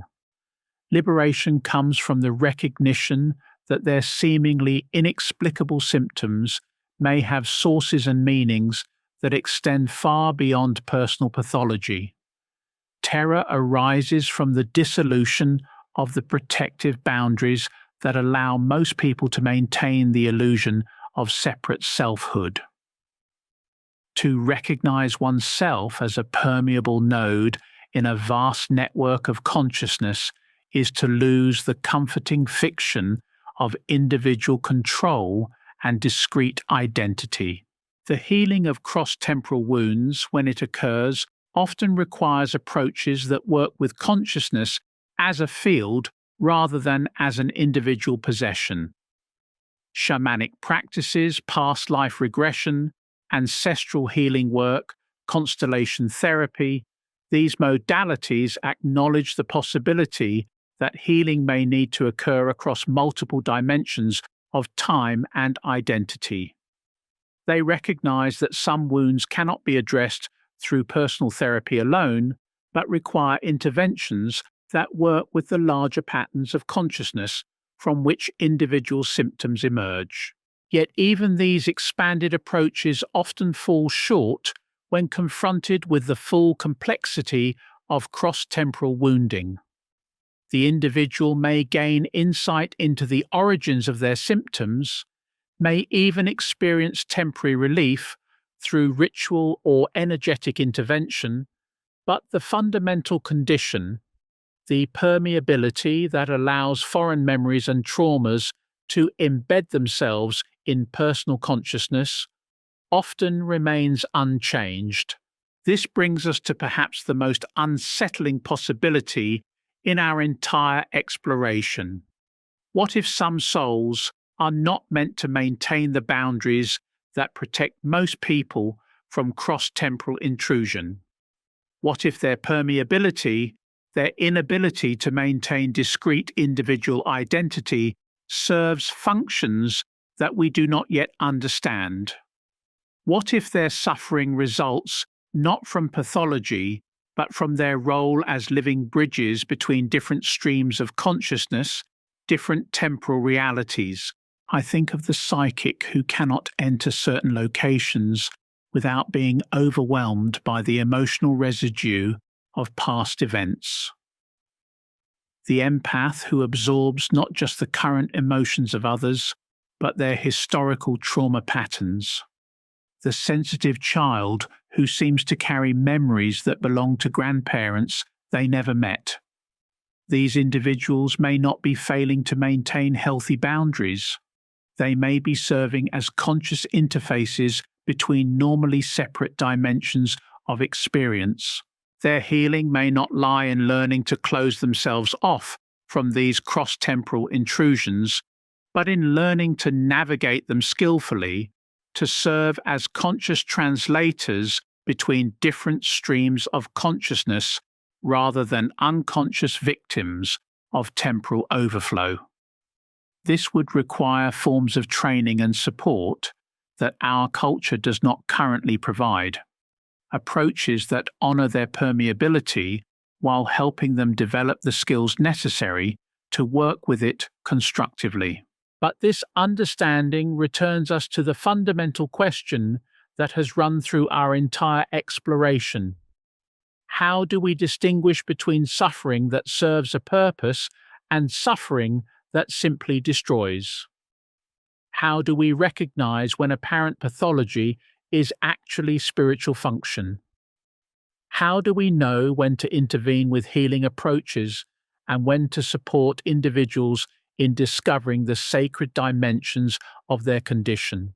These questions become even more complex when we consider the possibility that consciousness itself may be evolving, that some individuals may be pioneers in forms of awareness that humanity is only beginning to develop. The souls who cannot maintain conventional boundaries between self and other, past and present, individual and collective, may be early adopters of expanded forms of consciousness that will eventually become more widespread. If this is true, then their current suffering may be the price of pioneering, the inevitable discomfort that comes with inhabiting forms of consciousness for which our culture has not yet developed adequate support systems. They may be like the first fish that attempted to breathe air, struggling in an environment that does not yet accommodate their emerging capacities. This possibility suggests that the question of why some people never heal may ultimately be unanswerable from our current perspective. We may be trying to understand a phenomenon that is still in the process of emerging, asking questions about forms of consciousness that have not yet fully manifested. The souls who remain perpetually wounded may be showing us something about the future of human awareness rather than revealing failures of current healing approaches. Yet this recognition must not prevent us from offering whatever support and relief we can provide to those who are suffering. Even if their condition serves evolutionary purposes, even if their wounds carry sacred meaning, their pain remains real and deserving of compassionate response. The challenge lies in learning to hold both possibilities simultaneously, honoring the potential sacred dimensions of their experience while working to alleviate whatever suffering can genuinely be alleviated. This requires a level of discernment that goes beyond any single therapeutic modality or spiritual framework. It demands the ability to read the deeper currents of each soul's unique journey, to sense whether their pain is calling for intervention or integration, for healing or for honoring. Some wounds want to close, others want to remain open as doorways to expanded awareness. Some suffering seeks relief, other forms of pain seek recognition and meaning. The art lies in learning to distinguish between these different forms of wounding, to respond appropriately to each soul's actual condition rather than imposing uniform approaches based on theoretical models. This requires practitioners who have themselves undergone deep initiation into the mysteries of consciousness, who understand from direct experience the difference between pathology and spiritual emergency, between individual trauma and collective awakening. But perhaps most importantly, it requires communities that can hold space for all forms of human experience, including those that do not fit neatly into categories of health and illness, normal and abnormal, successful and failed. The souls who never heal in conventional ways need recognition that their experience may be valid and meaningful, even if it does not conform to therapeutic expectations. They need permission to explore the possibility that their wounds serve purposes beyond personal comfort, that their sensitivity may be a gift rather than a curse, that their inability to achieve conventional wholeness may actually represent a different form of completeness altogether. This permission cannot come from healing professionals alone. It must emerge from a cultural shift in how we understand the relationship between suffering and meaning, between individual healing and collective evolution. The chronically wounded often report feeling like aliens in a world that insists on progress, improvement, and forward movement. They experience themselves as permanently other, fundamentally different from those who seem to navigate life with relative ease and satisfaction. This sense of otherness is often pathologized as depression, anxiety, or personality disorder. But what if it actually reflects accurate perception of their unique role in the larger web of human experience? What if their alienation stems not from psychological dysfunction, but from spiritual assignment? What if their inability to find comfort in conventional reality reflects their calling to serve as bridges to unconventional realities? What if their persistent dissatisfaction with ordinary healing approaches indicates that they are meant to explore extraordinary territories of consciousness? These possibilities do not diminish the reality of their suffering or excuse the failure of healing professionals to provide adequate support. They simply suggest that the suffering may have dimensions and purposes that our current understanding cannot encompass. The souls who never heal may be teaching us something essential about the nature of consciousness itself, about the relationship between individual and collective experience, about forms of spiritual service that require permanent wounding rather than eventual recovery. Their stories challenge us to expand our definitions of what constitutes a meaningful life, what represents genuine spiritual attainment, what actually serves the greater good. They force us to confront our own discomfort with unresolved suffering, our own attachment to narratives of progress and improvement, our own resistance to forms of wisdom that can only be accessed through certain kinds of permanent openness to pain. In their apparent failure to achieve conventional healing, they may be succeeding at something far more important. They may be preserving essential aspects of human consciousness that our therapeutic culture is in danger of medicating out of existence entirely. They may be serving as guardians of truths too painful for the majority to face, as living reminders of realities that our culture prefers to forget, as bridges between the comfortable world of individual psychology and the challenging realm of collective soul. The woman who lost her child and refused to heal from her grief may have been protecting something more valuable than her personal comfort. She may have been preserving the sacred nature of maternal love, the irreplaceable value of each individual life, the truth that some losses are so profound they deserve permanent memorial in the form of ongoing sorrow. Her wound became a living shrine, more powerful than any monument carved in stone. The veteran who could not leave the battlefield may have been serving as a living reminder of the true cost of war, a guardian of memories too important to be healed away through therapeutic intervention. His sleepless nights may have been a form of vigil, his hypervigilance a way of remaining alert to dangers that others prefer to ignore. His inability to find peace may have been his sacrifice to collective conscience.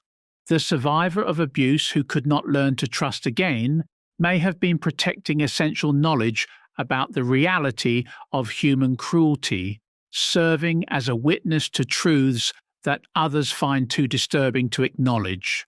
Her permanent wariness may have been a form of service, her inability to open her heart a way of honouring the reality of what she had experienced and what continues to happen to others. These souls do not heal because healing for them would require a form of spiritual amnesia that would betray their deeper purpose. They remain wounded not because they are broken, but because they are devoted to truths that require ongoing sacrifice to maintain. Their pain is not pathology, but prophecy, not illness, but insight into dimensions of reality that most of us work desperately to avoid. This understanding transforms everything about how we approach the mystery of chronic wounding. Instead of seeing these souls as therapeutic failures, we might recognize them as spiritual successes of a different order. Instead of trying to cure their condition, we might focus on supporting them in finding meaning and purpose within it. Instead of pathologizing their inability to heal, we might honor their commitment to forms of consciousness that require permanent sensitivity to aspects of reality that others cannot bear to feel.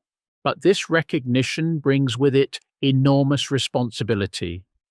If some souls are indeed called to carry certain wounds in service of collective consciousness, then the rest of us must learn to receive their gift with gratitude rather than discomfort.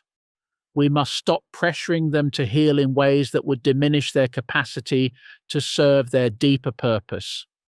We must learn to see their suffering not as a problem to be solved, but as a sacrifice being made on behalf of truths we need to remember. This does not mean we abandon all efforts to provide relief and support. It means we learn to distinguish between interventions that honor their calling and those that attempt to normalize them into conformity with ordinary consciousness. It means developing approaches that can work with sacred wounds rather than trying to eliminate them, that can support individuals in finding meaning within their condition rather than escape from it. The souls who never heal may be our most important teachers, though they are also our most challenging ones. They force us to confront questions we would prefer to avoid, to face realities we would rather deny, to acknowledge forms of suffering we cannot fix. They demand that we expand our understanding of what it means to be human, what constitutes a worthwhile existence, what represents genuine spiritual service. Their inability to achieve conventional healing may be their greatest gift to a world that has forgotten the sacred dimensions of suffering, that has lost touch with forms of wisdom that can only be accessed through certain kinds of permanent wounding. In their persistent pain, they preserve essential aspects of human experience that our therapeutic culture threatens to eliminate entirely. The question is not why some people never heal, but whether we have the wisdom to recognize when healing is not the goal, when wounds serve purposes more important than personal comfort, when the failure to recover may actually represent the success of serving something larger than individual satisfaction. The souls who carry these sacred wounds are not broken, they are chosen. They are not failing at healing, they are succeeding at something far more mysterious and essential. Their stories are not cautionary tales about the limits of therapeutic intervention, but invitations to remember forms of consciousness and purpose that our culture has largely forgotten. They challenge us to develop new frameworks for understanding human experience, new approaches to supporting those whose calling requires them to remain permanently open to aspects of reality that most of us cannot bear to face. In honoring their service, we honor the full spectrum of human possibility. In supporting their journey, we support the evolution of consciousness itself. In learning from their example, we remember that some forms of wholeness include rather than eliminate certain kinds of wounding, that some paths to wisdom lead through permanent sensitivity rather than protective closure, that some souls serve by remaining broken in ways that keep essential truths alive in a world that prefers comfortable illusions. The mystery of why some people never heal ultimately points beyond individual psychology toward questions of meaning, purpose, and consciousness that cannot be answered through therapeutic intervention alone. It calls us to remember that healing is not always about recovery, that wholeness does not always require the absence of wounds, that some forms of suffering may be more sacred than some forms of happiness. These souls who never heal are not accidents or failures, but essential components in the larger web of human consciousness. They serve functions we are only beginning to understand, carry gifts we are only learning to recognize, preserve truths we desperately need but rarely want to face. Their permanent wounding may be their permanent offering. Their inability to close their wounds may be their way of keeping certain doorways open for the rest of us. In the end, the question of why some people never heal may be the wrong question entirely. Perhaps we should be asking instead, what are they preserving through their pain? What truths are they protecting through their refusal to close certain wounds? What forms of consciousness are they maintaining through their inability to achieve conventional recovery? These questions open doorways to understanding that go far beyond individual pathology toward recognition of the sacred dimensions of certain forms of suffering. They suggest that the souls who never heal may not be failing at recovery, but succeeding at something far more important. They may be serving as conscious guardians of essential human experiences that our culture is in danger of losing entirely. Their wounds are not symptoms, but symbols, not pathology, but purpose, not problems to be solved, but mysteries to be honored. In learning to see them this way, we honor not only their sacrifice, but the deeper truths about consciousness, suffering, and spiritual service that their lives embody. We remember that some forms of healing require not the closing of wounds, but their consecration, not the elimination of pain, but its transformation into sacred purpose. This recognition forces us to confront perhaps the most disturbing truth about the nature of human suffering. Some souls are born into bodies that were never meant to contain them. I speak here not of metaphysical speculation, but of observable phenomena that challenge our most basic assumptions about the relationship between consciousness and flesh, between spirit and form, between the infinite nature of awareness and the finite containers we call human bodies. I have worked with individuals whose very presence suggests they are somehow too large for their physical form, whose consciousness seems to strain against the boundaries of individual identity, like water pressing against a dam that was never designed to hold such volume. These are not grandiose personalities or inflated egos, but souls whose essential nature appears fundamentally incompatible with the limitations of human embodiment. Consider the artist whose creative vision is so vast, so complex, so multidimensional that no medium can adequately express it.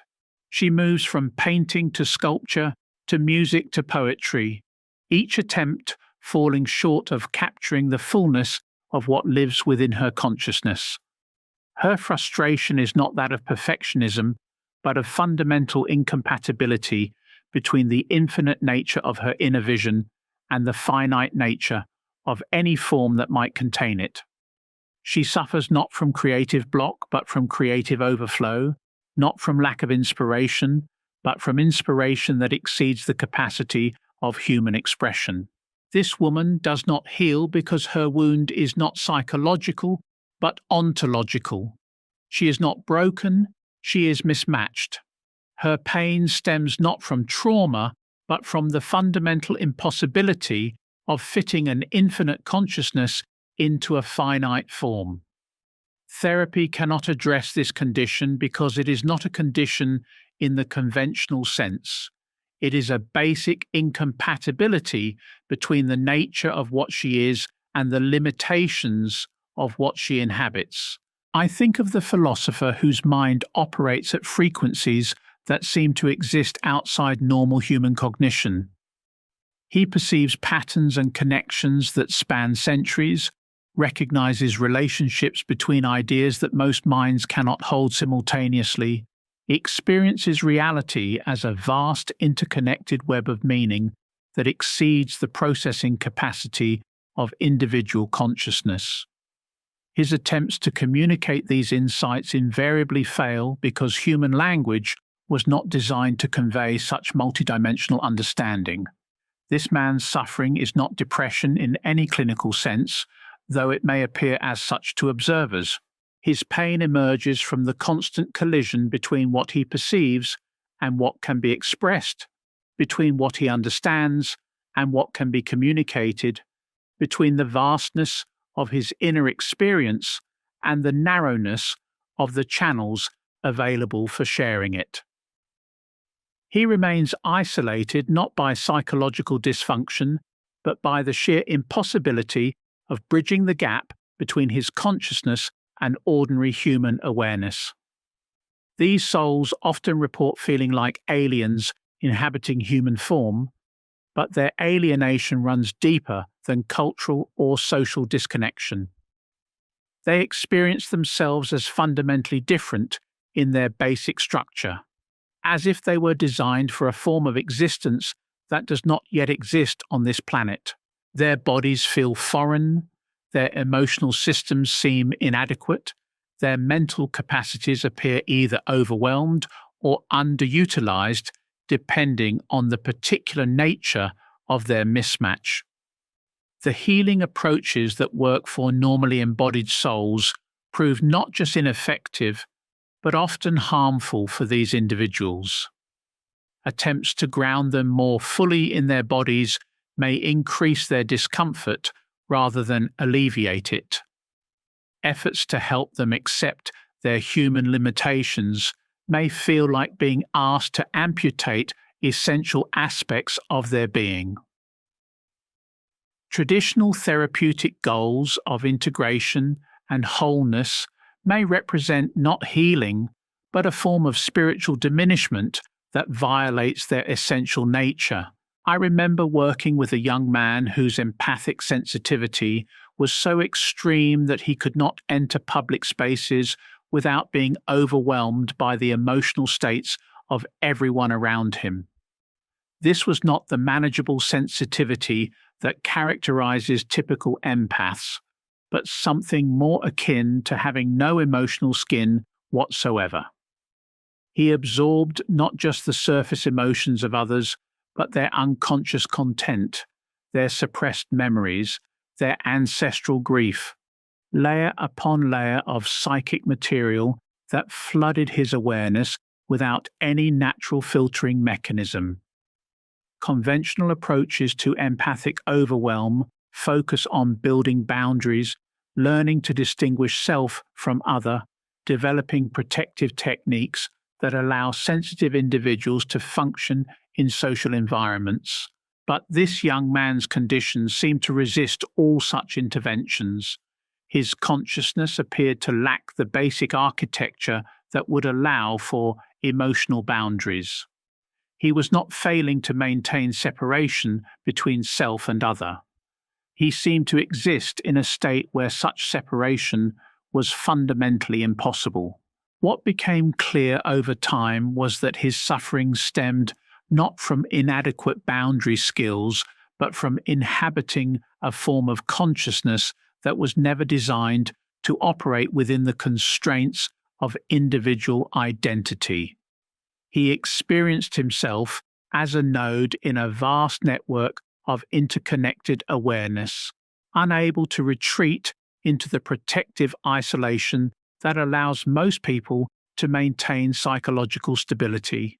His pain was not pathological, but structural, the inevitable result of trying to force a naturally interconnected consciousness into the artificial boundaries of separate selfhood. This recognition opened a door to understanding why certain forms of healing remain perpetually elusive. Some souls do not heal because they are not actually sick in any conventional sense. They are experiencing the natural consequences of a fundamental mismatch between their essential nature and the form they have been given to inhabit. Their symptoms are not signs of dysfunction, but signals of incompatibility, not evidence of broken systems, but indicators of systems that were never designed to operate within human limitations. The implications of this understanding extend far beyond individual psychology into questions about the nature of incarnation itself. If consciousness can indeed exceed the capacity of its physical container, if some souls are born into forms that cannot adequately house their essential nature, then our entire framework for understanding human suffering requires radical revision. We may be dealing not with psychological disorders, but with what might be called incarnational disorders, fundamental mismatches between spirit and form that cannot be resolved through conventional healing approaches. These souls often develop what I have come to recognize as incarnational trauma, a form of suffering that emerges not from life experiences, but from the basic fact of being embodied in a form that feels foreign and constraining. They may report feeling homesick for places they have never been, grieving for forms of existence they have never experienced, longing for types of connection that seem impossible within human limitations. Their healing, when it occurs at all, often involves not integration, but a form of conscious relationship with their incarnational predicament. They learn not to resolve the mismatch between their consciousness and their form, but to find ways of working creatively with the tension it creates. They discover that their suffering, rather than being eliminated, can be transformed into a source of unique gifts that serve purposes beyond personal comfort.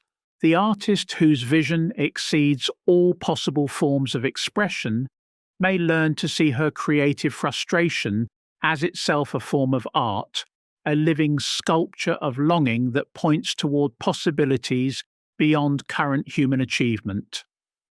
The philosopher whose insights cannot be communicated may come to understand his isolation as a form of pioneering, a venture into territories of consciousness that humanity is not yet ready to explore collectively. But this transformation requires support systems that our culture does not currently provide.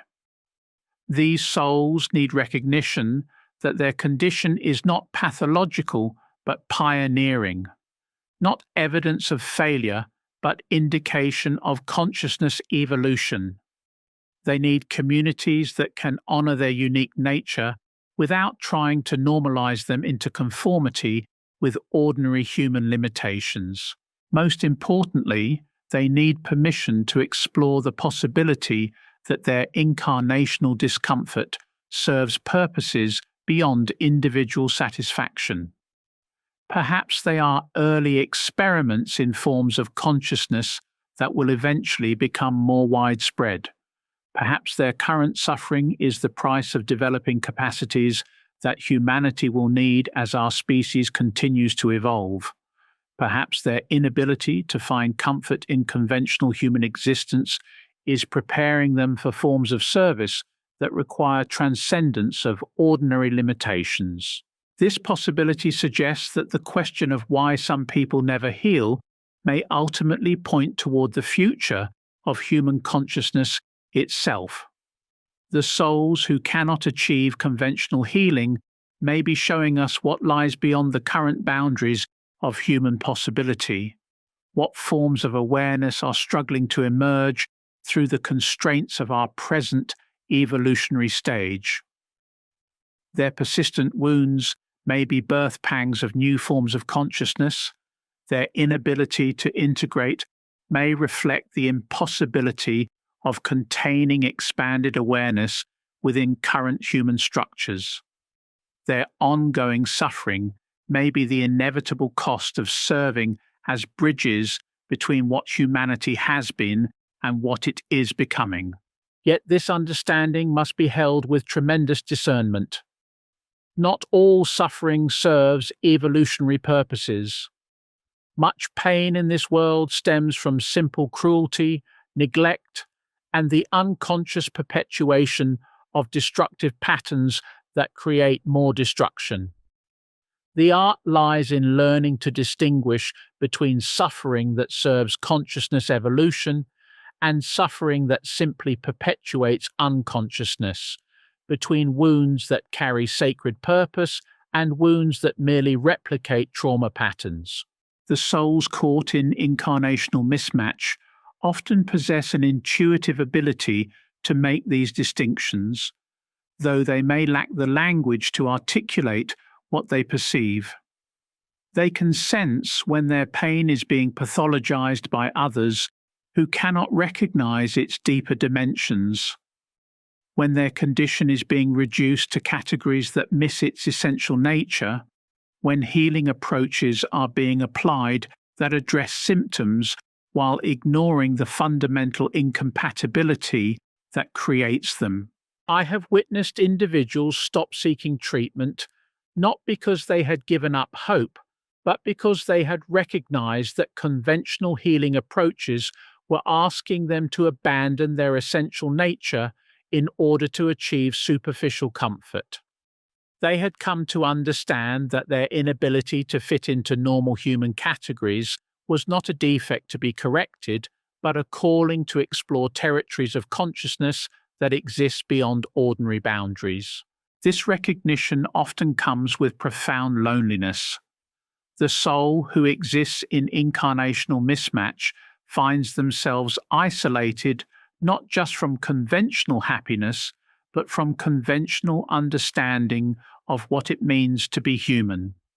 They cannot explain to others why embodiment itself feels like a form of imprisonment, why human limitations feel like artificial constraints, why the very structure of individual identity seems fundamentally inadequate to contain their consciousness. Yet in this loneliness lies a form of initiation that may be essential for the evolution of human awareness. These souls are being prepared for forms of existence that transcend current human possibilities, developing capacities that may be necessary for humanity's next developmental stage. Their current discomfort may be the price of pioneering, the inevitable suffering that accompanies any attempt to venture beyond established boundaries. The chronically wounded often speak of feeling like they are waiting for something, though they cannot identify what they are waiting for. They describe a sense of being in preparation for a form of life that does not yet exist, of carrying capacities that have no current outlet, of harboring potentials that cannot be actualized within present human structures. This waiting is not passive but active, a form of conscious development that prepares them for possibilities that have not yet manifested. Their inability to heal in conventional ways may reflect their role as harbingers of post-conventional forms of consciousness. They may be developing capacities for forms of awareness that transcend individual identity, for types of sensitivity that exceed normal human ranges, for modes of perception that operate beyond the boundaries of separate selfhood. Their current suffering may be the natural consequence of trying to develop these capacities within structures that were never designed to support them. This understanding transforms everything about how we approach the mystery of chronic wounding. Instead of seeing these souls as failed humans, we might recognize them as early experiments in post-human consciousness. Instead of trying to normalize their experience, we might focus on supporting them in discovering the unique gifts that emerge from their incarnational challenges. Instead of pathologizing their inability to achieve conventional healing, we might honor their service as pioneers in the evolution of awareness itself. But this recognition brings with it enormous responsibility. If some souls are indeed serving as experimental sites for consciousness evolution, then the rest of us must learn to provide support that honors their pioneering role rather than attempting to force them into conformity with current human norms. We must develop new frameworks for understanding suffering that can encompass both individual pathology and evolutionary process, both personal healing and species development. The souls who cannot achieve conventional healing may be showing us what lies beyond the current possibilities of human existence. Their wounds may be growing pains of consciousness itself. Their inability to integrate may reflect the impossibility of containing expanded awareness within present evolutionary structures. Their persistent suffering may be the birth pangs of new forms of human possibility. Their stories are not just individual tragedies but collective prophecies, pointing toward forms of consciousness that are struggling to emerge through the constraints of our current developmental stage. They challenge us to expand our understanding of what it means to be human, what constitutes evolutionary success, what represents genuine service to the development of consciousness itself. In their apparent failure to achieve personal healing, they may be succeeding at something far more important. They may be serving as conscious participants in the evolution of awareness, as willing sacrifices to possibilities that transcend individual satisfaction, as bridges between what humanity has been and what it is becoming. Their inability to find comfort in current human existence may be their preparation for forms of life that do not yet exist but are struggling to be born. The woman whose creative vision exceeds all possible expression may be developing capacities for forms of creativity that will eventually become available to all humans. The man whose empathic sensitivity overwhelms all boundaries may be pioneering forms of interconnected awareness that will eventually transform how our species relates to itself and to the world. The philosopher whose insights cannot be communicated may be exploring territories of understanding that will eventually become accessible to collective human consciousness. Their current isolation and suffering may be the price they pay for serving as scouts in the territory of expanded possibility, as early adapters of forms of consciousness that will eventually benefit all humanity. Their wounds may be growing pains not just of individual development, but of species evolution. Their inability to heal may reflect their role as conscious participants in the emergence of new forms of human awareness. This possibility does not diminish the reality of their pain or excuse the failure of healing professionals to provide adequate support. It simply suggests that the pain may have dimensions and purposes that extend far beyond individual psychology into the realm of collective evolution. The souls who never heal may be teaching us something essential about the future of consciousness itself, about forms of awareness that are struggling to emerge through the limitations of our current evolutionary stage. Their stories challenge us to develop new models of human development that can encompass not just individual growth, but species evolution, not just personal healing, but collective transformation.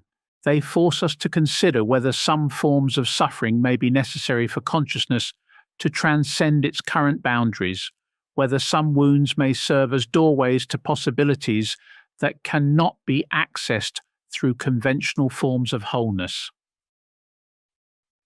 The mystery of why some people never heal may ultimately be inseparable from the mystery of consciousness evolution itself. These souls may be showing us not the limits of healing, but the birth pangs of awareness forms that transcend the need for healing as we currently understand it.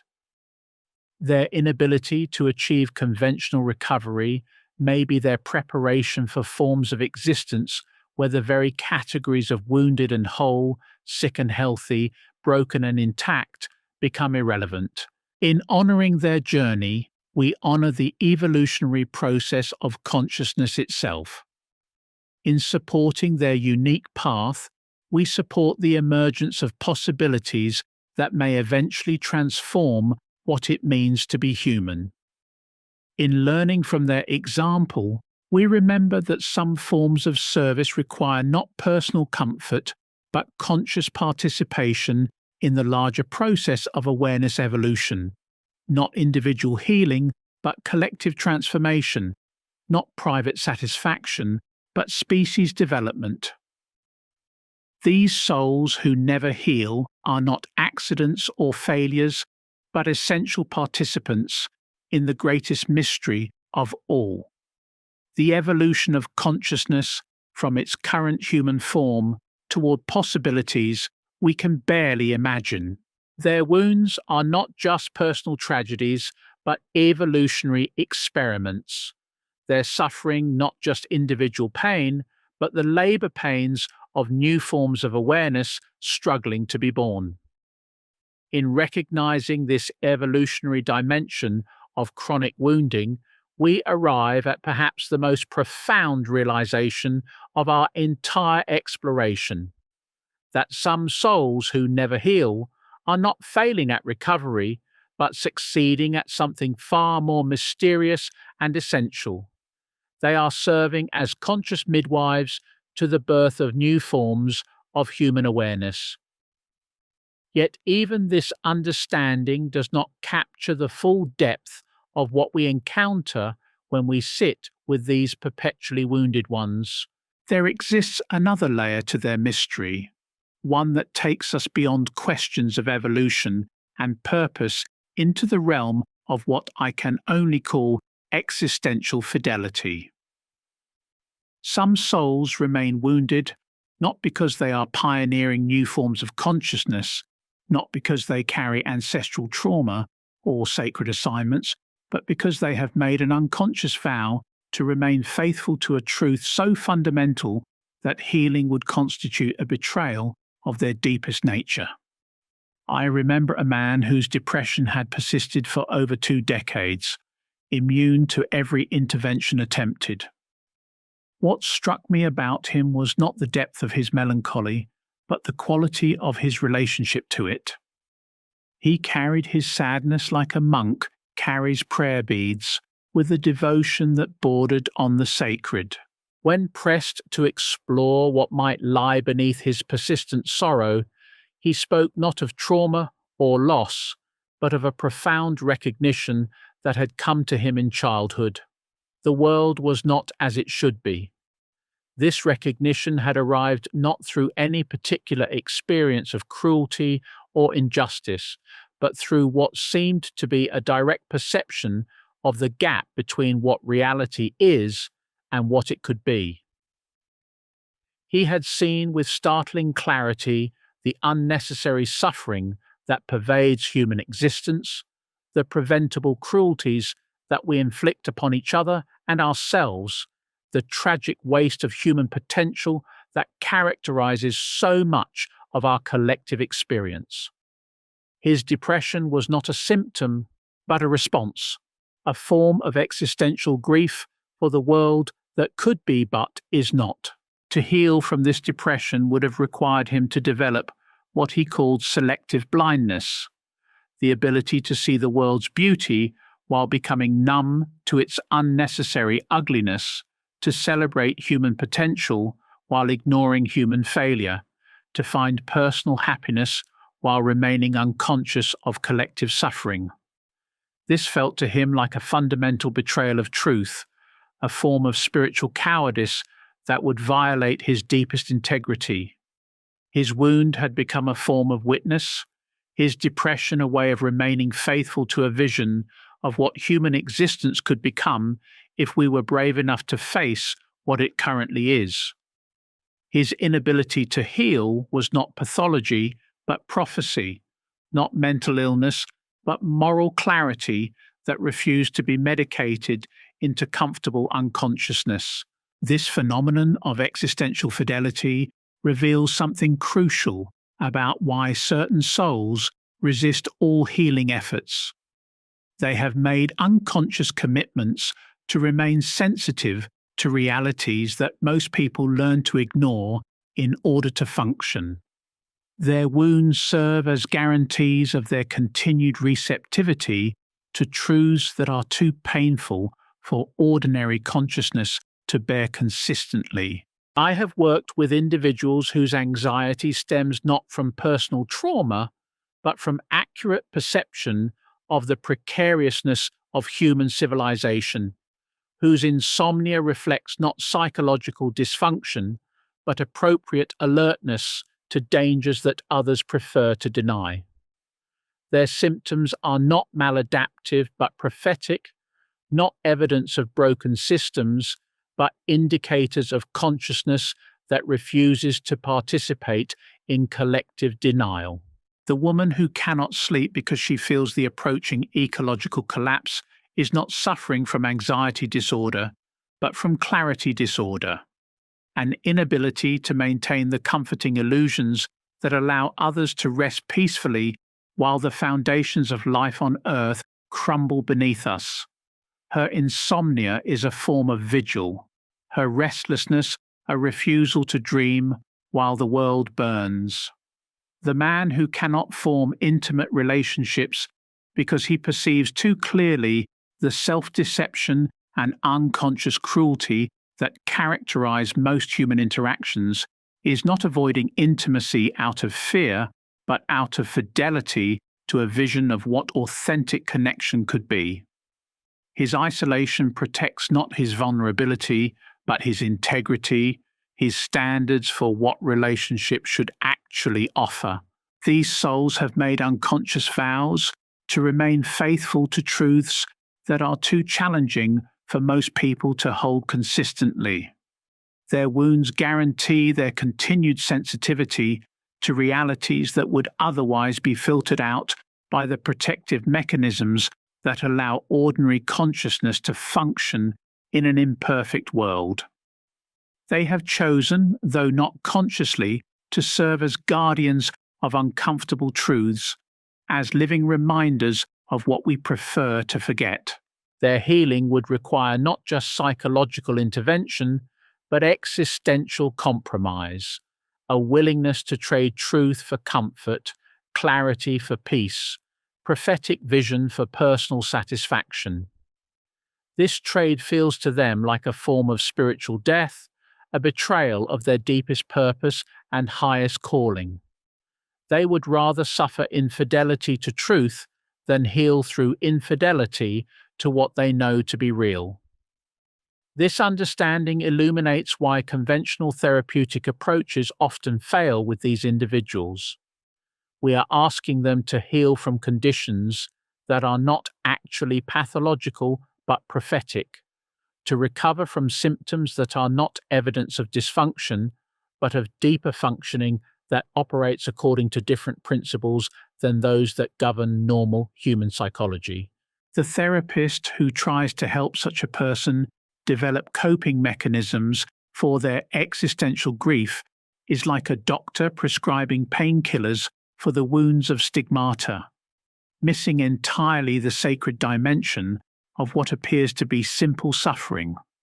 The medication that numbs their sensitivity to collective pain also numbs their capacity to serve as witnesses to truths that desperately need witnessing.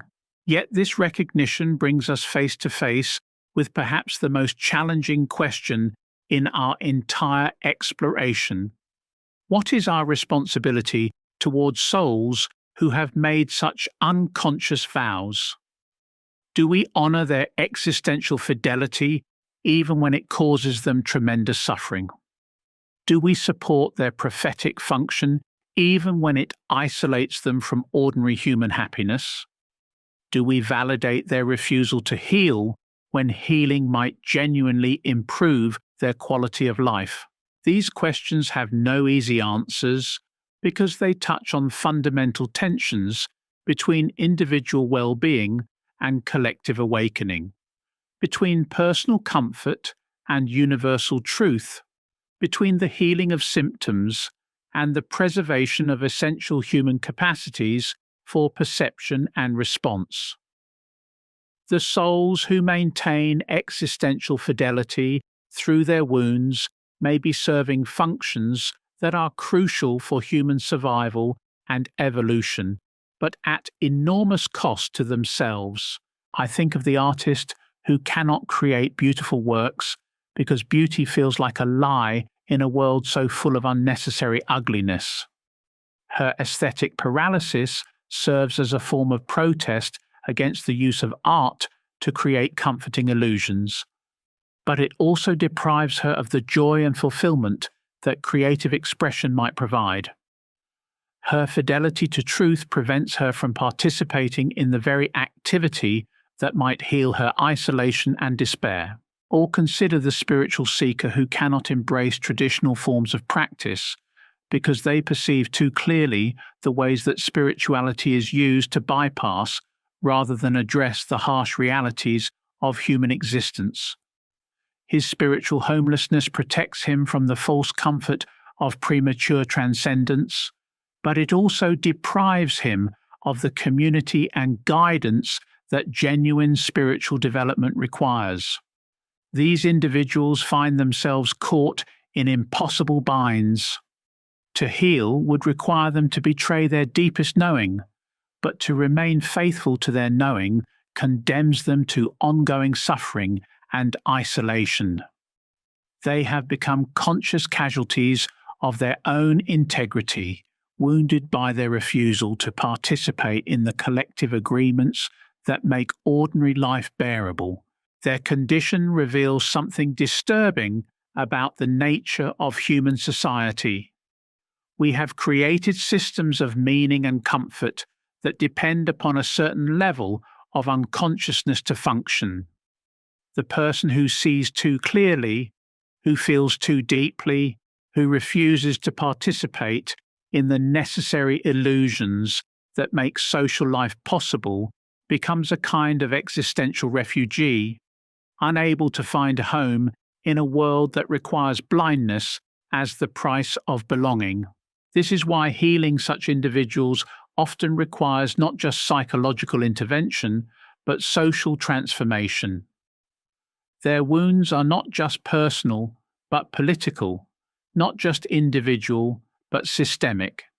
They suffer not because they are broken, but because they refuse to break in the ways that would allow them to function comfortably within broken systems.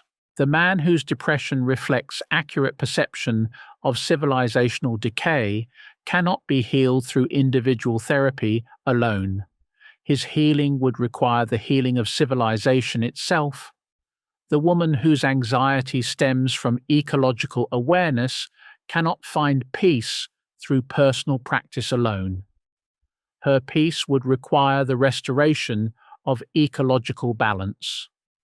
Their symptoms are not separate from the conditions that create them. They are organic responses to toxic environments.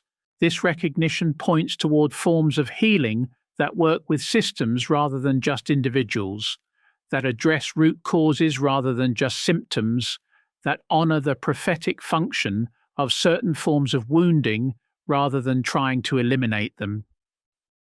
These souls may not need healing in the conventional sense.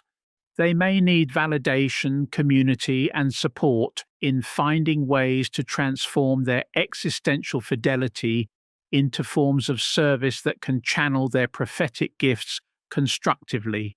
But even this understanding may miss something essential about the nature of their condition. For there exists yet another dimension to the mystery of chronic wounding, one that takes us beyond all questions of purpose and meaning into the realm of what I can only call ontological rebellion.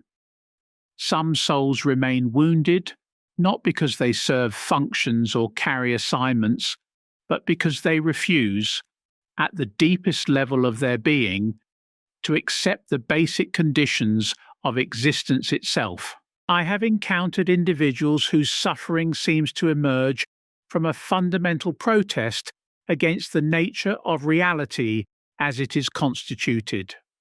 They raged not against particular circumstances or conditions, but against the very structure of existence, against the fact that consciousness must inhabit form, that love must coexist with loss, that beauty must be shadowed by decay, that all things must pass away. Their wounds are not responses to specific traumas, but expressions of cosmic rebellion against the basic terms of incarnated existence. This form of wounding resists all healing approaches because it is not actually seeking resolution. It is maintaining a form of eternal protest against conditions that cannot be changed. These souls have not made peace with the fundamental facts of existence, that life includes death, that joy includes sorrow, that creation includes destruction, that love includes loss. Their wounds serve as permanent declarations of non-acceptance, ongoing refusals to consent to the terms of being human. The woman who has never recovered from her first experience of loss, not because the loss was particularly traumatic, but because it introduced her to the reality that everything she loves will eventually be taken from her. Her grief is not for what she has lost, but for the discovery that loss is woven into the very fabric of existence. Her wound maintains her protest against a universe that creates beauty only to destroy it, that offers love only to withdraw it, that grants consciousness only to extinguish it. The man who remains perpetually angry, not at any particular injustice, but at the fact that injustice is possible, that a universe capable of producing consciousness is also capable of producing suffering. His rage is not directed towards specific perpetrators, but toward the cosmic conditions that allow cruelty to exist alongside compassion, that permit darkness to share space with light, that make evil possible in a world that also contains goodness. These souls suffer from what might be called metaphysical allergies, fundamental incompatibilities with the basic structure of reality itself. They cannot heal because healing would require them to accept conditions that their deepest nature finds unacceptable. Their wounds maintain their essential integrity in the face of a universe that seems to them fundamentally flawed in its design. This form of ontological rebellion reveals something profound about the relationship between consciousness and cosmos. Some souls seem to carry within them templates for forms of existence that transcend the current limitations of reality. Visions of worlds where love does not require loss, where beauty does not fade, where consciousness does not depend upon form, where joy is not shadowed by sorrow. Their wounds maintain their fidelity to these impossible visions, their refusal to accept anything less than the perfection they glimpse in their deepest dreams. But this rebellion comes at an enormous cost. The soul that refuses to accept the basic terms of existence finds itself perpetually at war with reality itself, unable to find peace within conditions that cannot be changed, unable to discover satisfaction within limitations that define the very nature of incarnated life. Their protest maintains their integrity but guarantees their suffering. Yet even this seemingly futile rebellion may serve purposes beyond what we can currently understand. Perhaps these souls are maintaining templates for forms of existence that will eventually become possible. Perhaps their refusal to accept current limitations is part of the evolutionary pressure that drives consciousness toward transcendence of its present boundaries. Perhaps their ontological rebellion serves as a cosmic reminder that what is need not be what will always be. Their wounds may be growing pains, not just of individual consciousness, but of reality itself, signals that existence is not yet complete, that the universe is still in the process of becoming what it ultimately will be. Their suffering may be the price they pay for serving as conscious participants in the evolution of being itself, for maintaining awareness of possibilities that transcend current actualities. But this understanding brings us to the most sobering recognition of our entire exploration: that some forms of suffering may indeed be irreducible, some wounds may be permanent features of existence rather than temporary conditions to be healed. The souls who carry ontological rebellion in their very being may never find peace, because peace would require them to abandon their essential nature, to betray their deepest vision of what existence could become. Their stories are not healing stories in any conventional sense. They are stories of conscious participation in the cosmic drama of becoming, of willing sacrifice to possibilities that may never be actualized, of faithful service to visions that may forever remain beyond reach.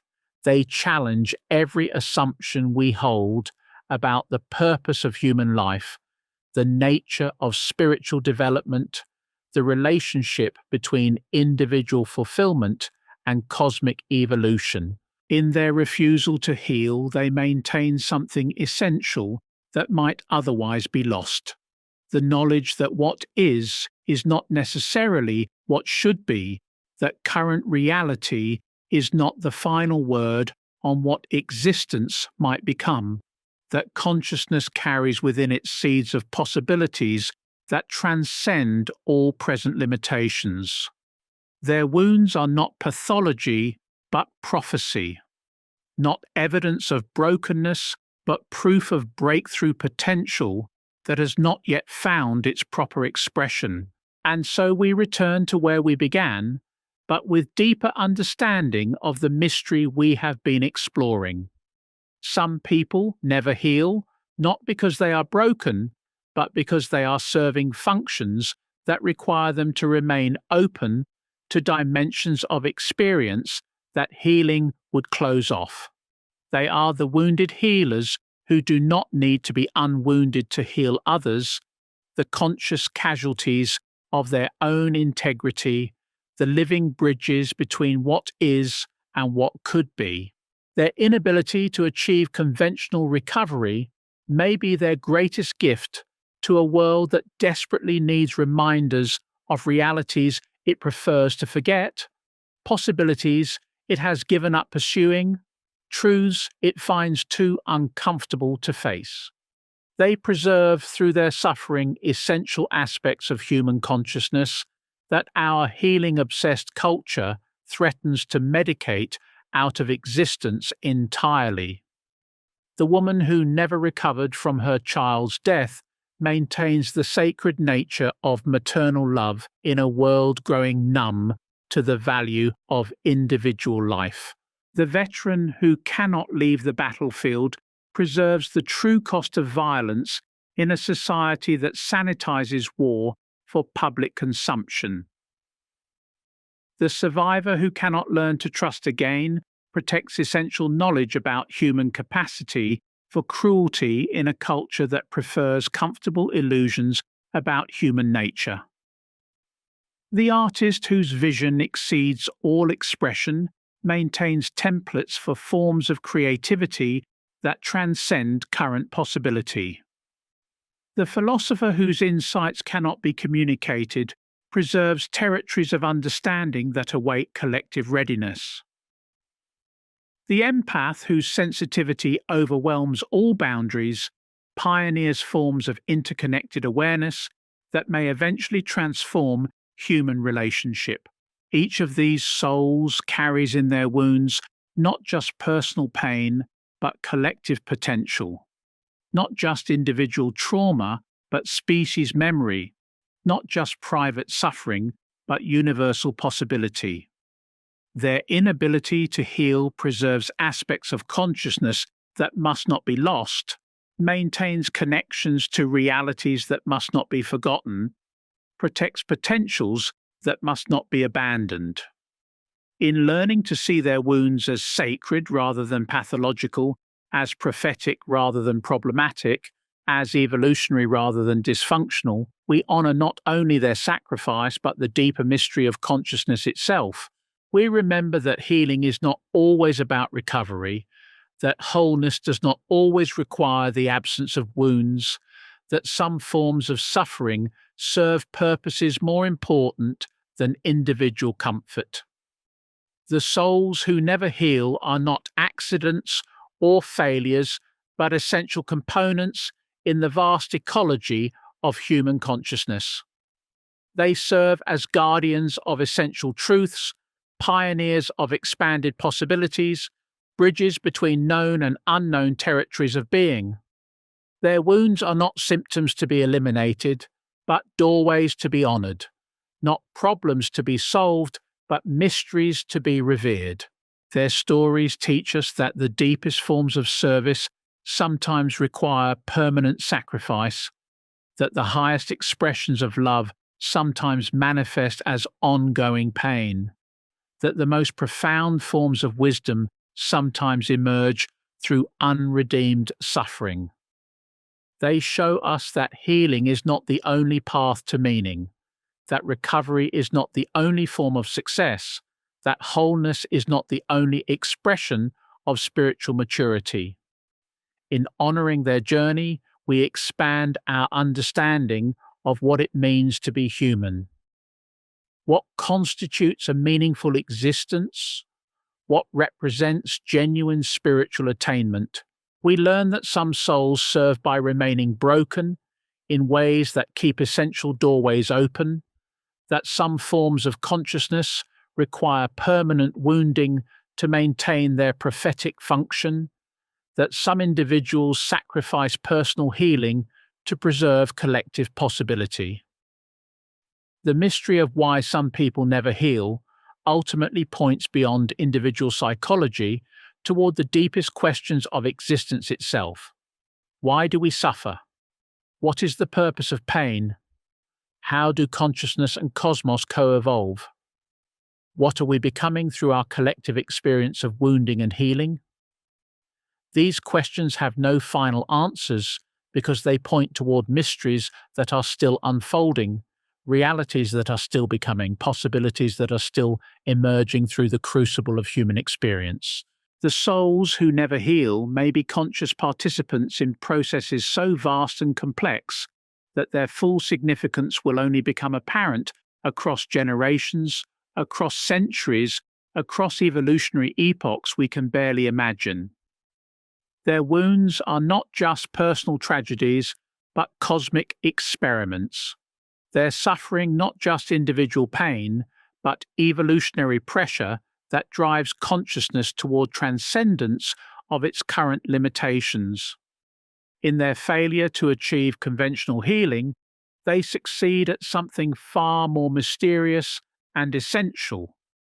They serve as conscious collaborators in the ongoing creation of reality itself. And in this recognition, we find not answers but deeper questions, not solutions but expanded mystery, not healing but a more profound understanding of what it means to be a conscious being in an evolving universe where some souls are called to remain forever open to possibilities that others cannot bear to feel. Their permanent wounding is their permanent gift, their inability to heal their deepest form of service, their ongoing suffering, their sacred offering to the eternal mystery of what we are and what we are becoming.